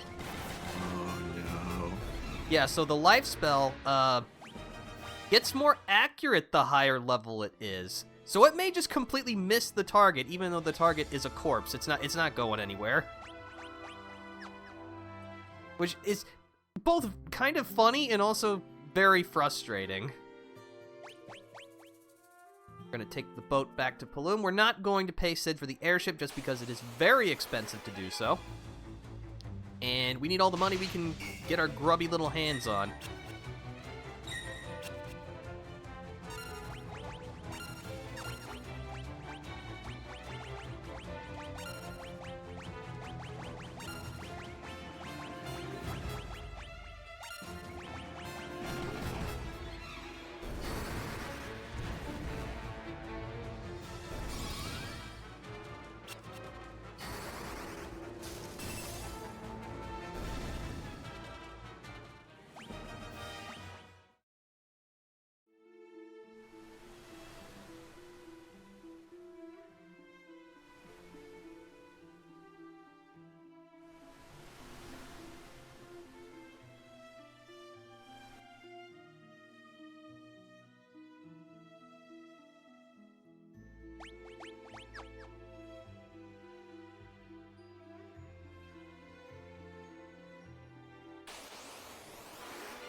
But yeah, this also kind of introduces one of the other issues with the leveling system, since your weapons and magic just level up by using them.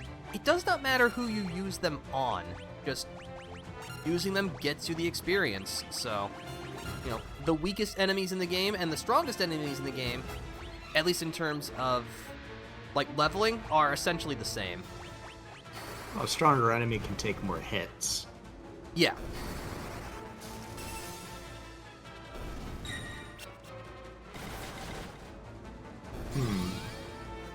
Yeah, that is kind of odd, and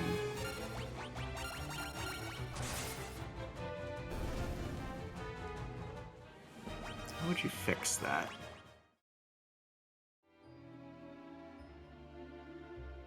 Well, let's Enemies, see, you have to have a way to, like, track how strong an enemy is. And then track how strong the player is roughly, and then kind of if one is too far beyond the other.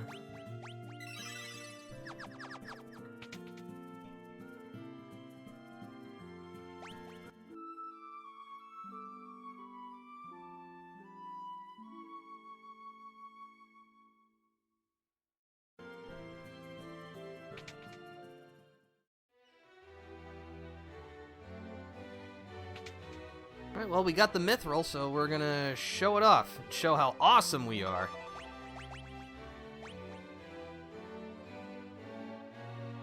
Kobold the blacksmith. Alright.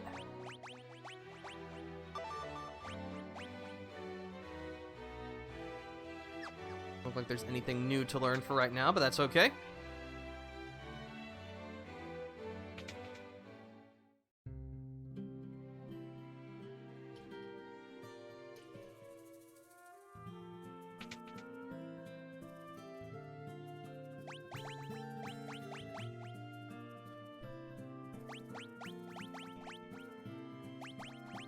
Here's your mithril, old man.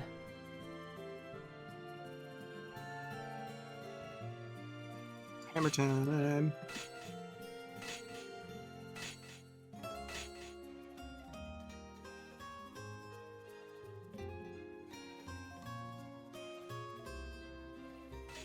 Alright, but now we can buy mithril stuff, which is expensive, but it's very powerful.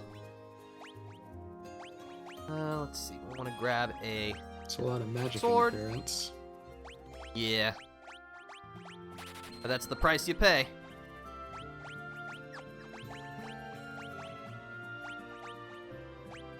Actually, the longsword has the same magic interference, so this is just a straight upgrade. You love to see it. Mithril spear, less accurate, but more damage, that's good. No mithril axe yet, which is fine. Oh yeah, you could double equip shields in this game if you want.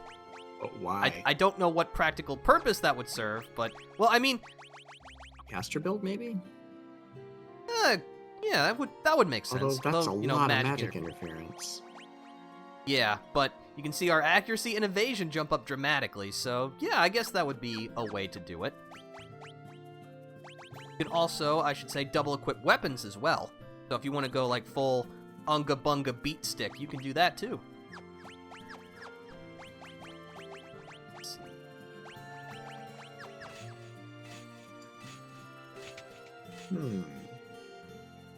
There's definitely a lot of build potential in this game. I will give it that. This guy has the mithril armor, or equipment rather. Armor gives us the biggest bonuses. But again, need more money.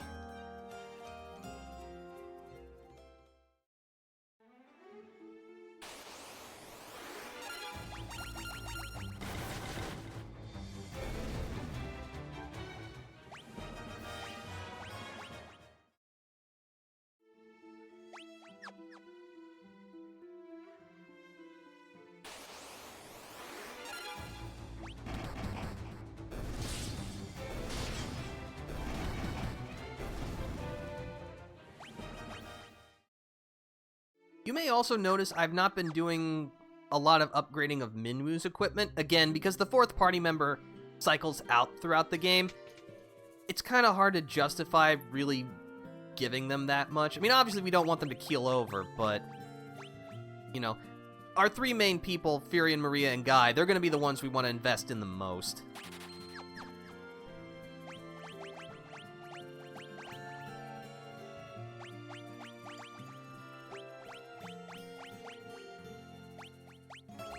Alright, we are much sturdier now. Do we have any... Oh, you know what? Here.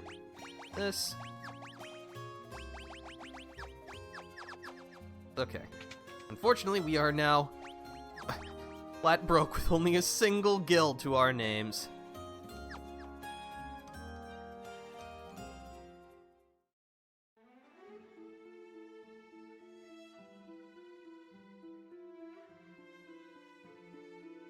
Actually, now that we have Mithril, we should talk to Princess Hilda. She'll give us our next quest. Because now that we have Mithril weapons, We might actually have a chance. Dark Knight. Okay. Journey to Bask. Right. Oh, we have a spy. Okay.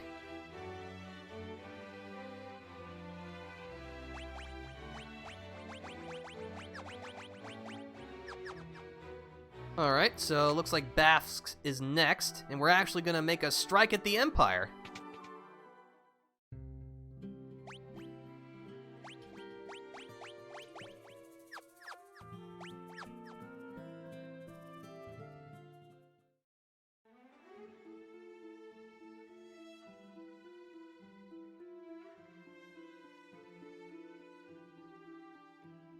To make our way back to Poft and Sid, because we're gonna ride the airship for the first time.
Boat travel.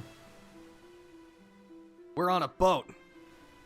We're going fast.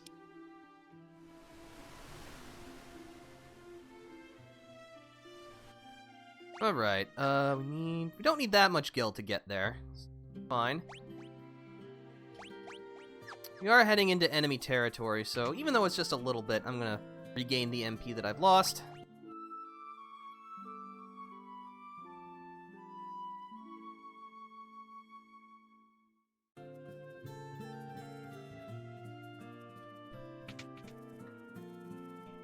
Alright. Yep, so as you can see, the farther the destination, the more money it costs. Thankfully, Bask is not that far, so... Hey up!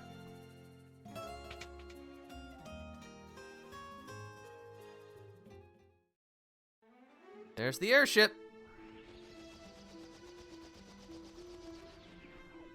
Yeah, not that far at all. Of course, there's no return trip. This is not a taxi service. That sure looks like an impressive machine. That must be the Dreadnought. Oh wow, yeah. Let's blow it up. We are in Bask. Need a pass, huh? Alright. Now, unlike in Altair, apparently the Empire is much stupider here.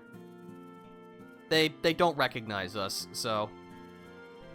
we can talk to people and not get into an immediate fight.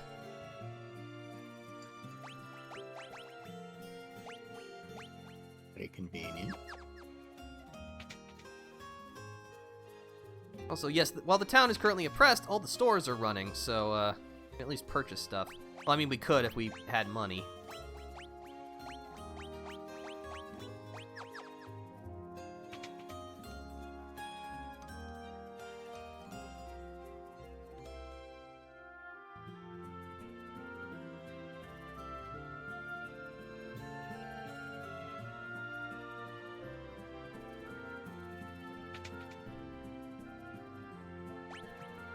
let's see, not much money.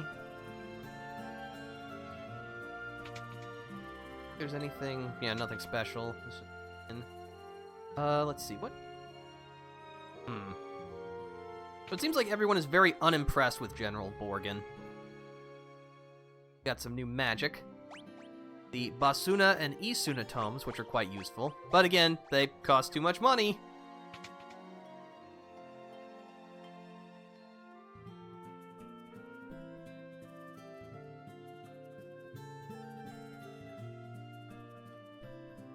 Even General Borgin doesn't seem to recognize us, which is funny. Okay, so where's this mole?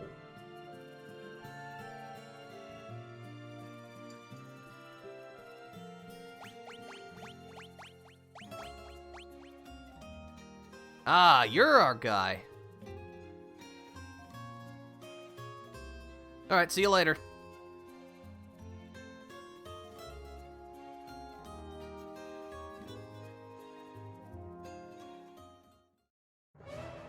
Welcome to the Basque Cave.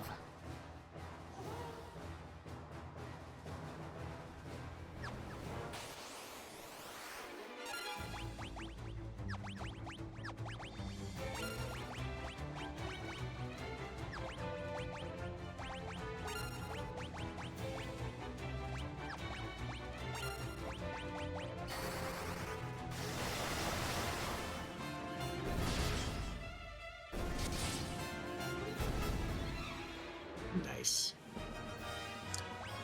No problem at all.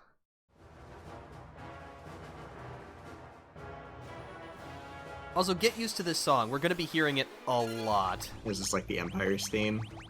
Yes. It's...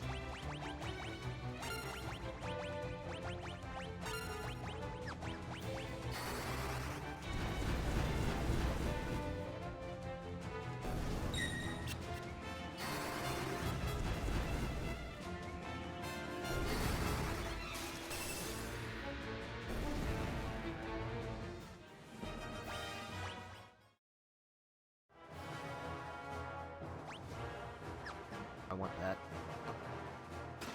Got a longsword. I mean, it's not better than what we've got, but maybe we could sell it for some cash.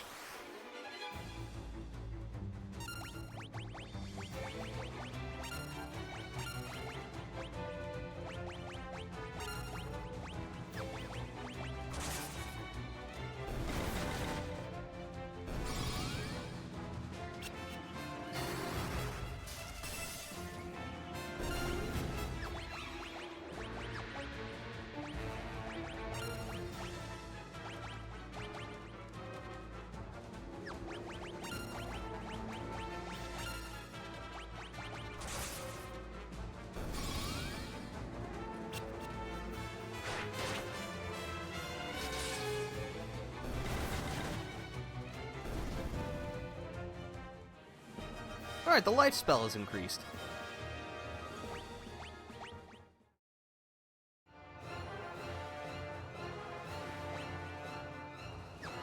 Pressure is only 3.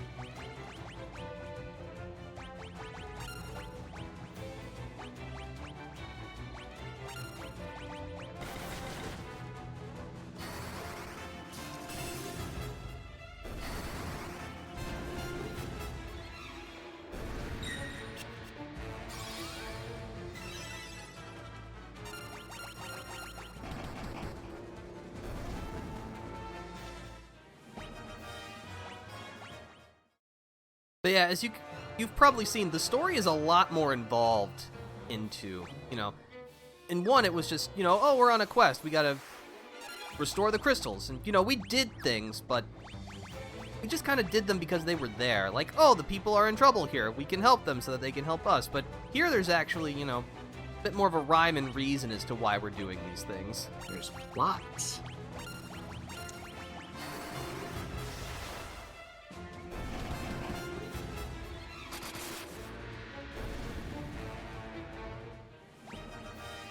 I found some garlic.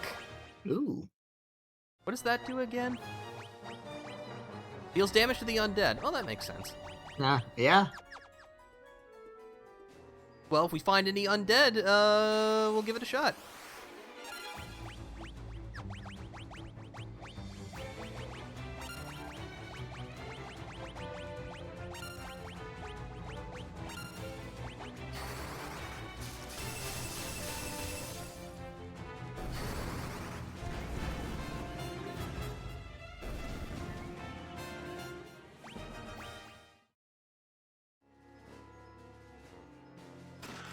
Got a longbow.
You know, this, like, map layout, looking at this, kind of hurts my eyes. It's all stone.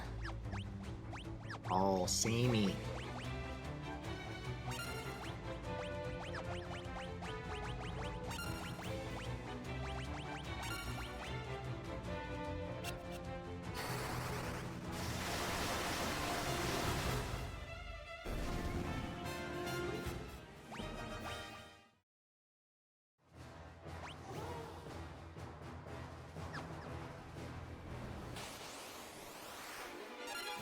Aha, some zombies.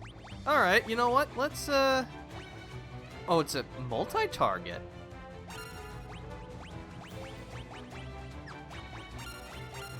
Well, let's see how this goes.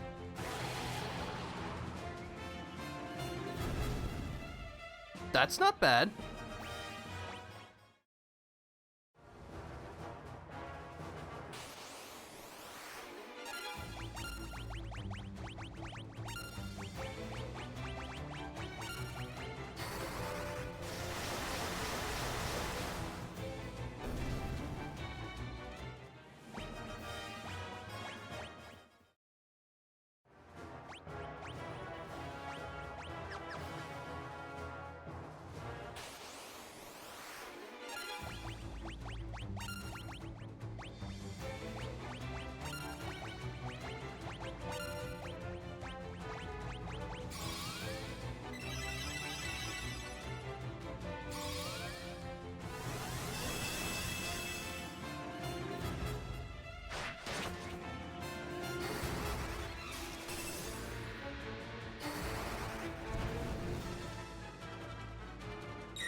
More zombies. Well, we'll just have to dispose of them the old-fashioned way.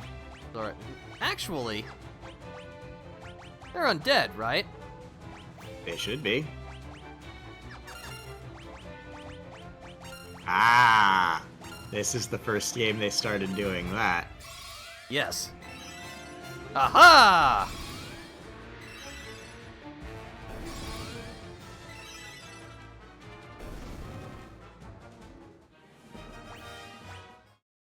So does life kill a zombie? It should. Oh, hello, you're intimidating. You know what? Let's find out.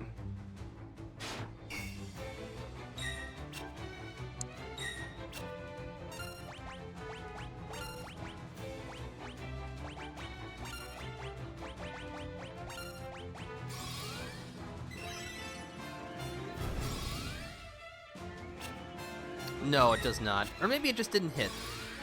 But it didn't seem like it did. I mean, life misses a lot, right? Yeah, especially in the early game. Or at low levels, so... I might have to try it later then.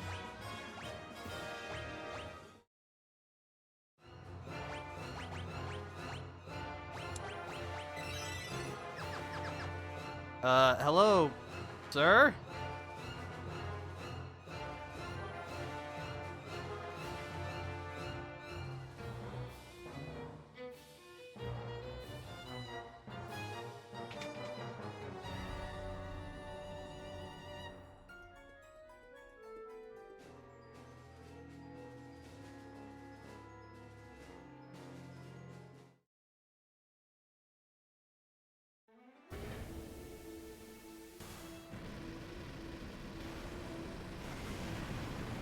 Well, that can't be good. Uh-oh. Dang. Just a little too late. Oh no.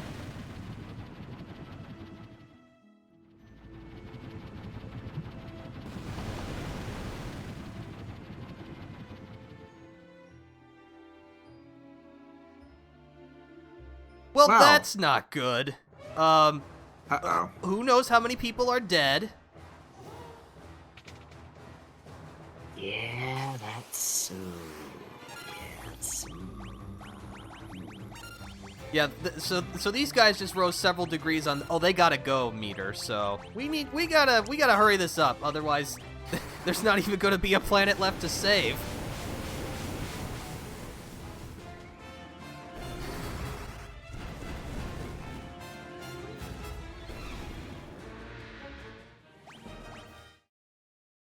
But in this treasure chest, found a pass.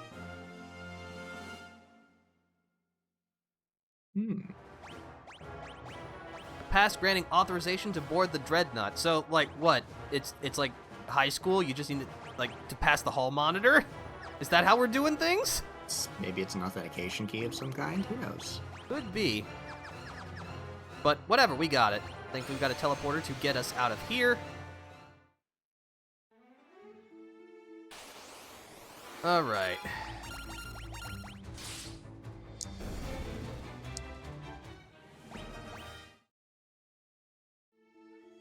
So we need to make our way back to Altair, see what, how bad the damage is.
gonna pay off for the trip to Plume. Actually, before we do that, we talk to Sid. He's tough. Ask about airship. Airships are powered by Sunfire? Tell me more about this Sunfire.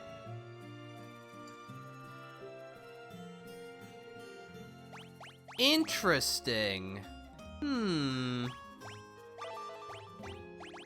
Feed the ship spicy.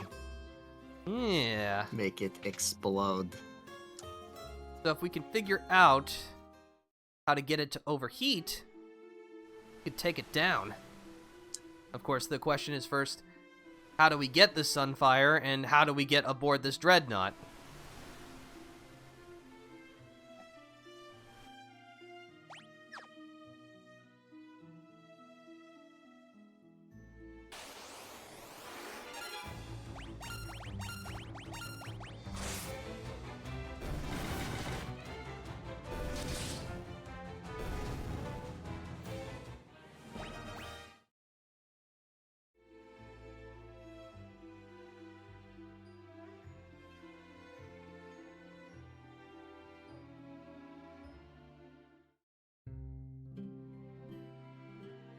Yeah, Altair's been devastated. Oh man, yeah.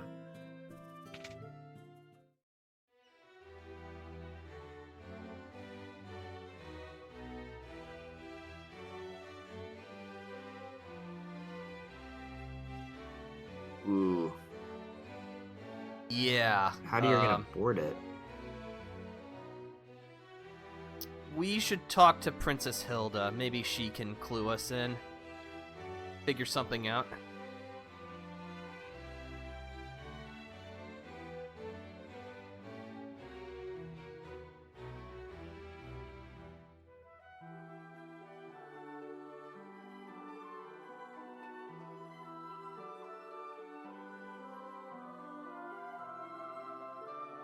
Right. There goes Minwoo.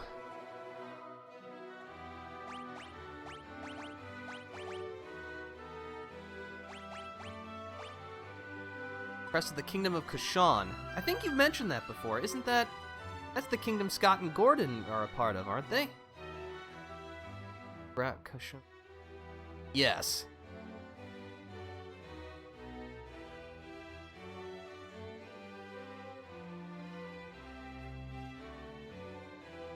Sid's airship, okay.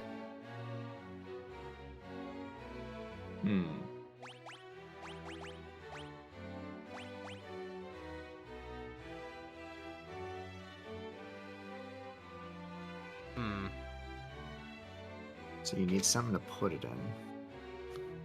Yeah, this should be where Minwoo and the king are.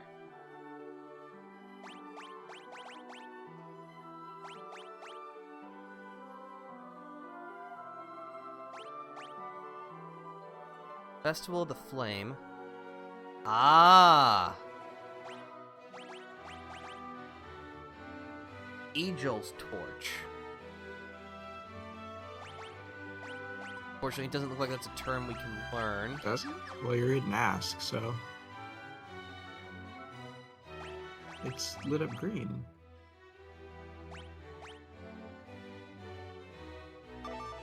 Goddess's Bell. Ah, oh, it's lit up red. That's the one.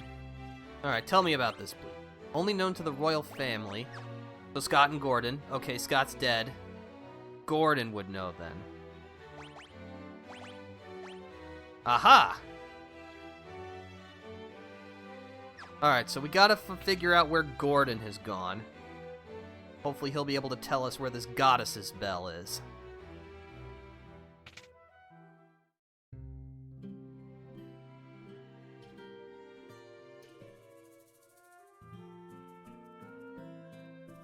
Let's see, we do have a little bit of money.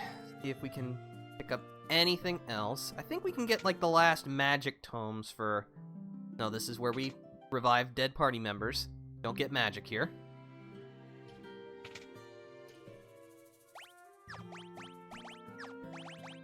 You need Thunder, and you need Blizzard. Everyone has Cure, which is good.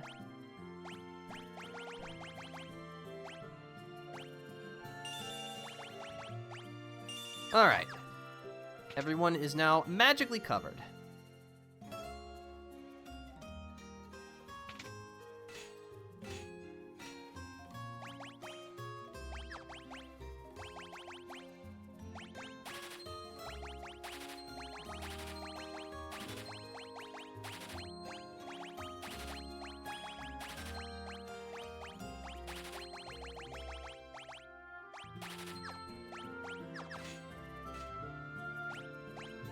Have the mithril weapons. All that's left is just mithril armor, or equipment. Again, mithril armor is its own thing.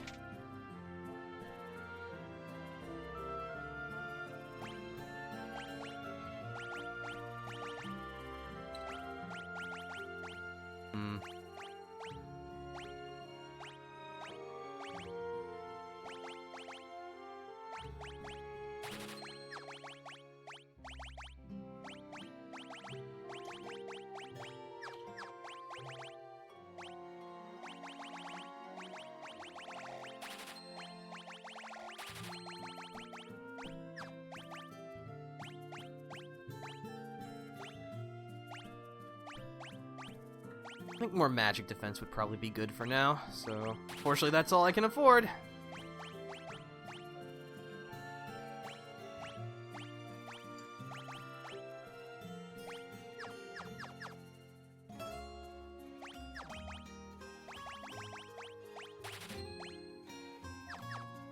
You know what? I think I'm gonna give the teleport tome to Guy, so that now we can warp out of dungeons should we need to.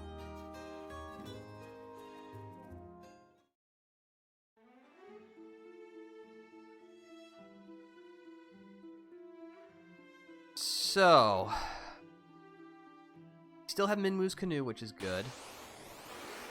But where do we go now? We need the, a torch first before we can actually pick up the sun flame. So, we need to get that first.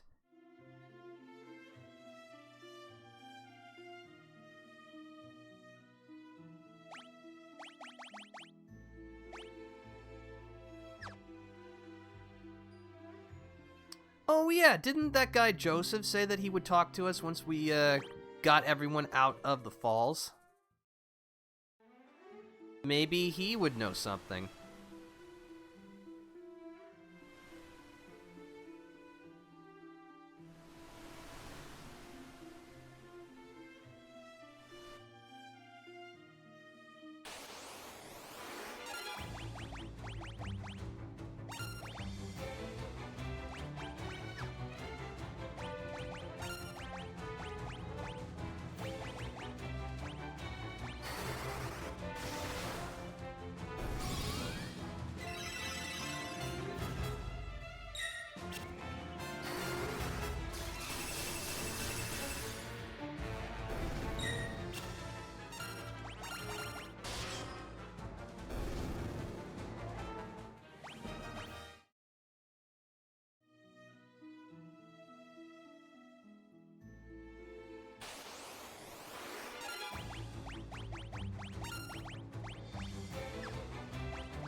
It's definitely a nice feeling to be taking no damage from these attacks.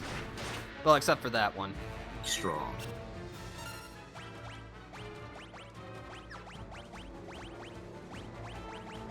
Very strong 5U.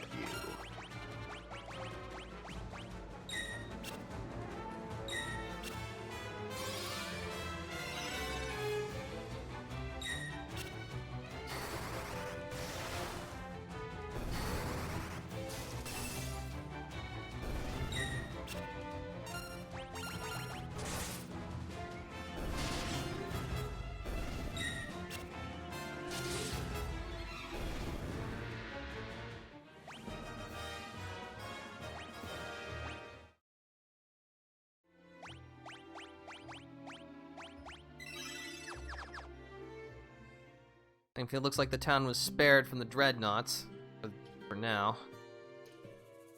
Let's see. Better regain my MP while I can.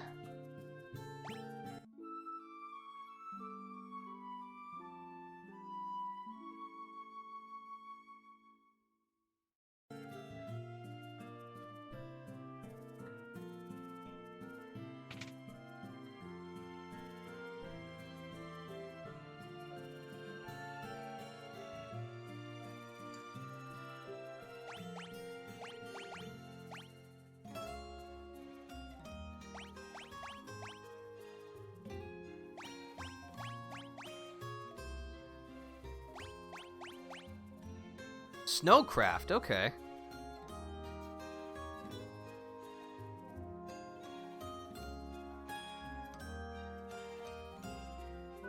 Joseph has joined our party. Yay!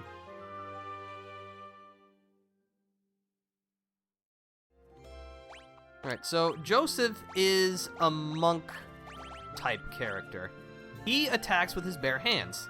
Again, he can learn magic if you so choose, and you can give him equipment, but really, it's probably just best if we let his fists do the talking. Have anything good left over? That's alright. So yeah, now we need to make our way back to that cave. And that mysterious blue crystal will actually prove to be useful. Think there was any magic I was really missing? Well, actually, no. Life. Again, just too expensive.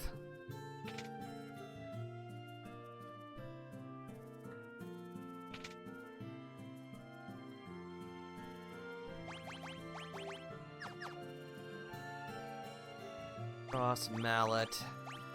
And the status effect items cost too much. I could buy a single Phoenix down if I want.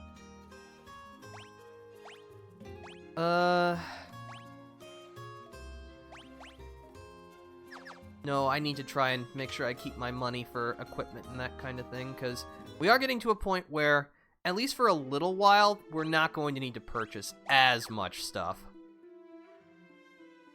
The sooner we can reach that point, the better.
Alright, here we are, back at the Summit Falls.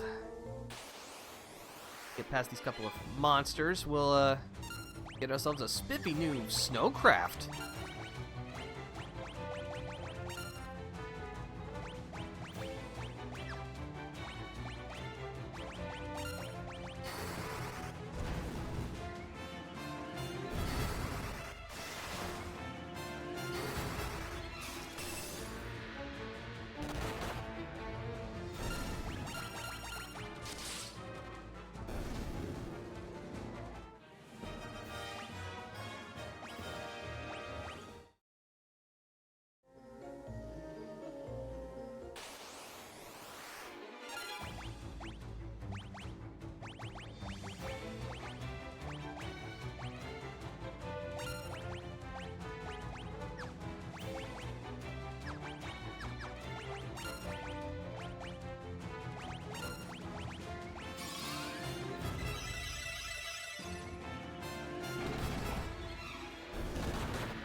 Aha! Ooh.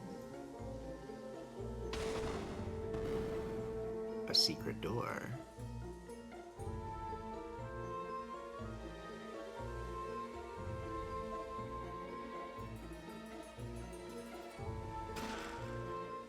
Obtained the snowcraft! It was very compact. It folds up, you see. It is.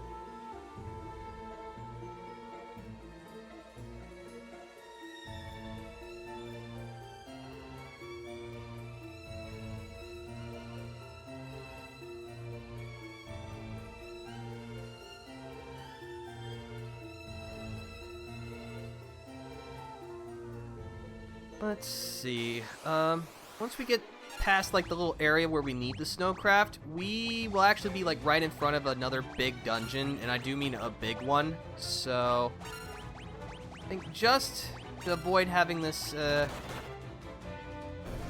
drag on too long, I think that's where we'll call it for today. Cause oh wow, it's yeah, been a while, huh? Does not feel Yes, like it it's been has. this long. You would not think so, but as they say, time flies when you're having fun. So true.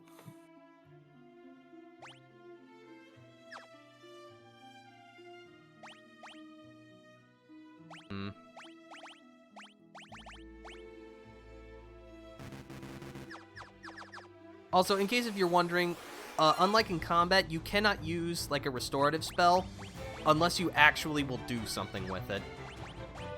So you can't just, you know, infinitely spam it in the field to get levels very quickly. As funny as that would be.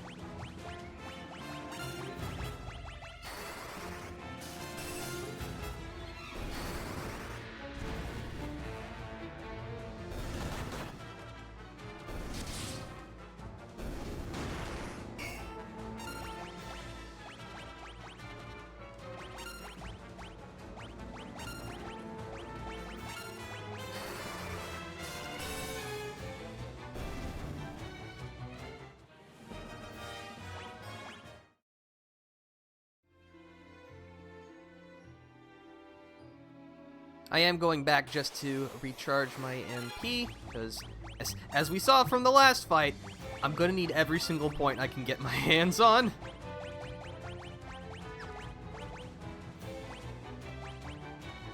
Otherwise, it'll be time for everybody's favorite part of the show. Pray for crits! Yep.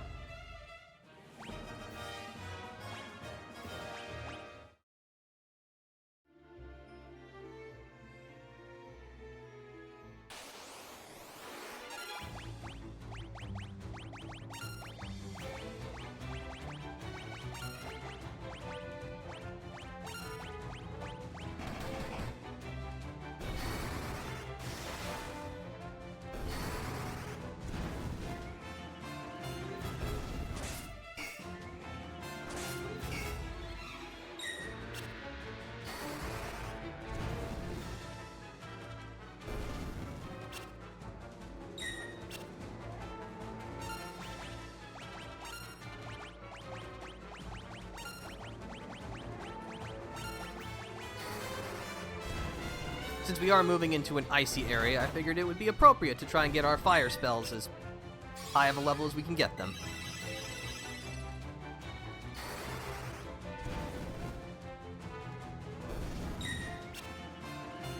Burn away the cold.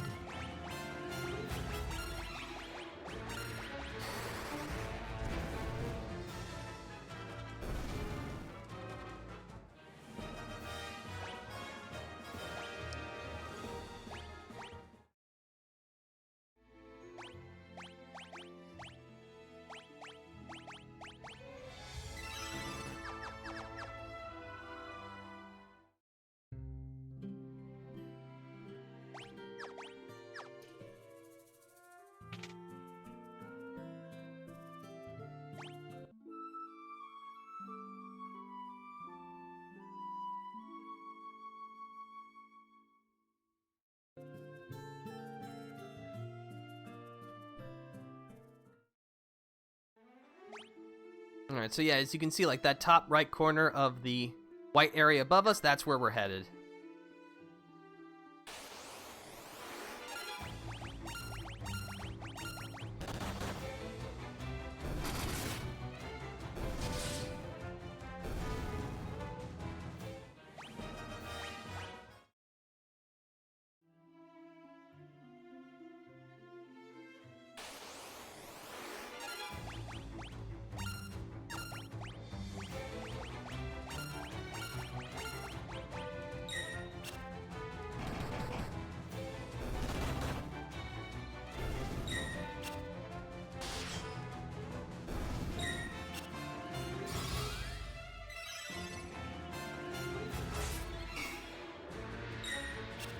Ah, so you can see that poison is purple. That is one that will not disappear after combat. Oh no. Oh, and you got a little flask by you now, I see. Wait. There was a flask, I did see it, so I think it'll just only appear once we're not selecting our choices. Yeah, there it is. Ah. Okay.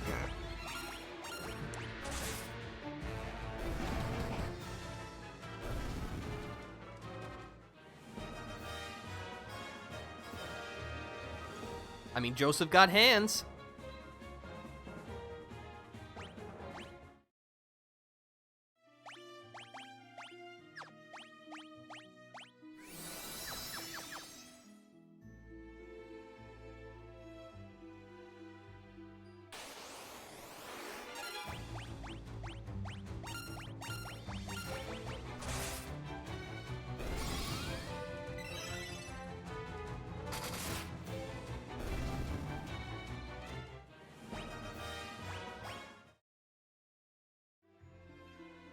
Alright, now thanks to the handy snowcraft, which is like a sailboat for snow. I mean, sure, works.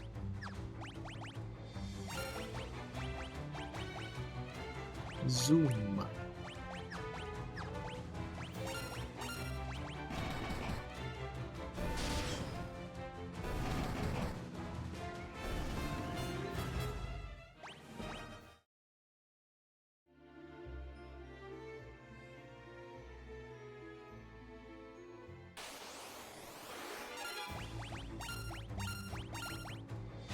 Icicles. They look weird.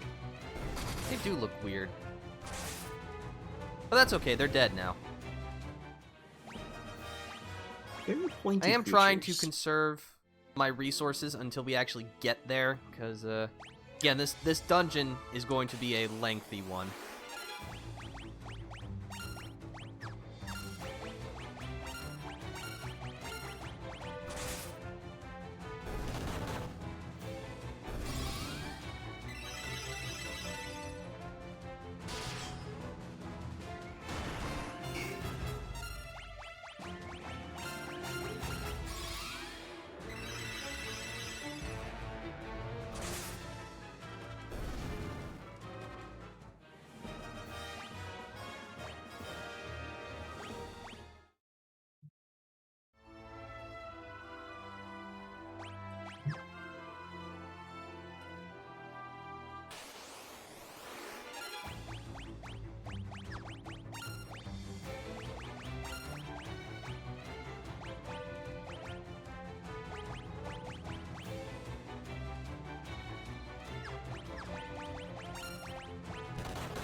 Well, this sure looks like our destination.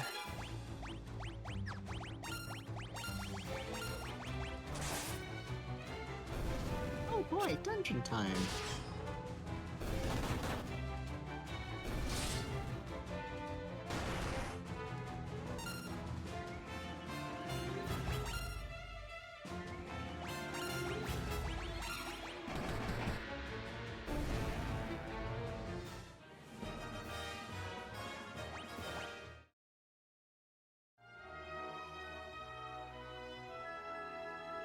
Right.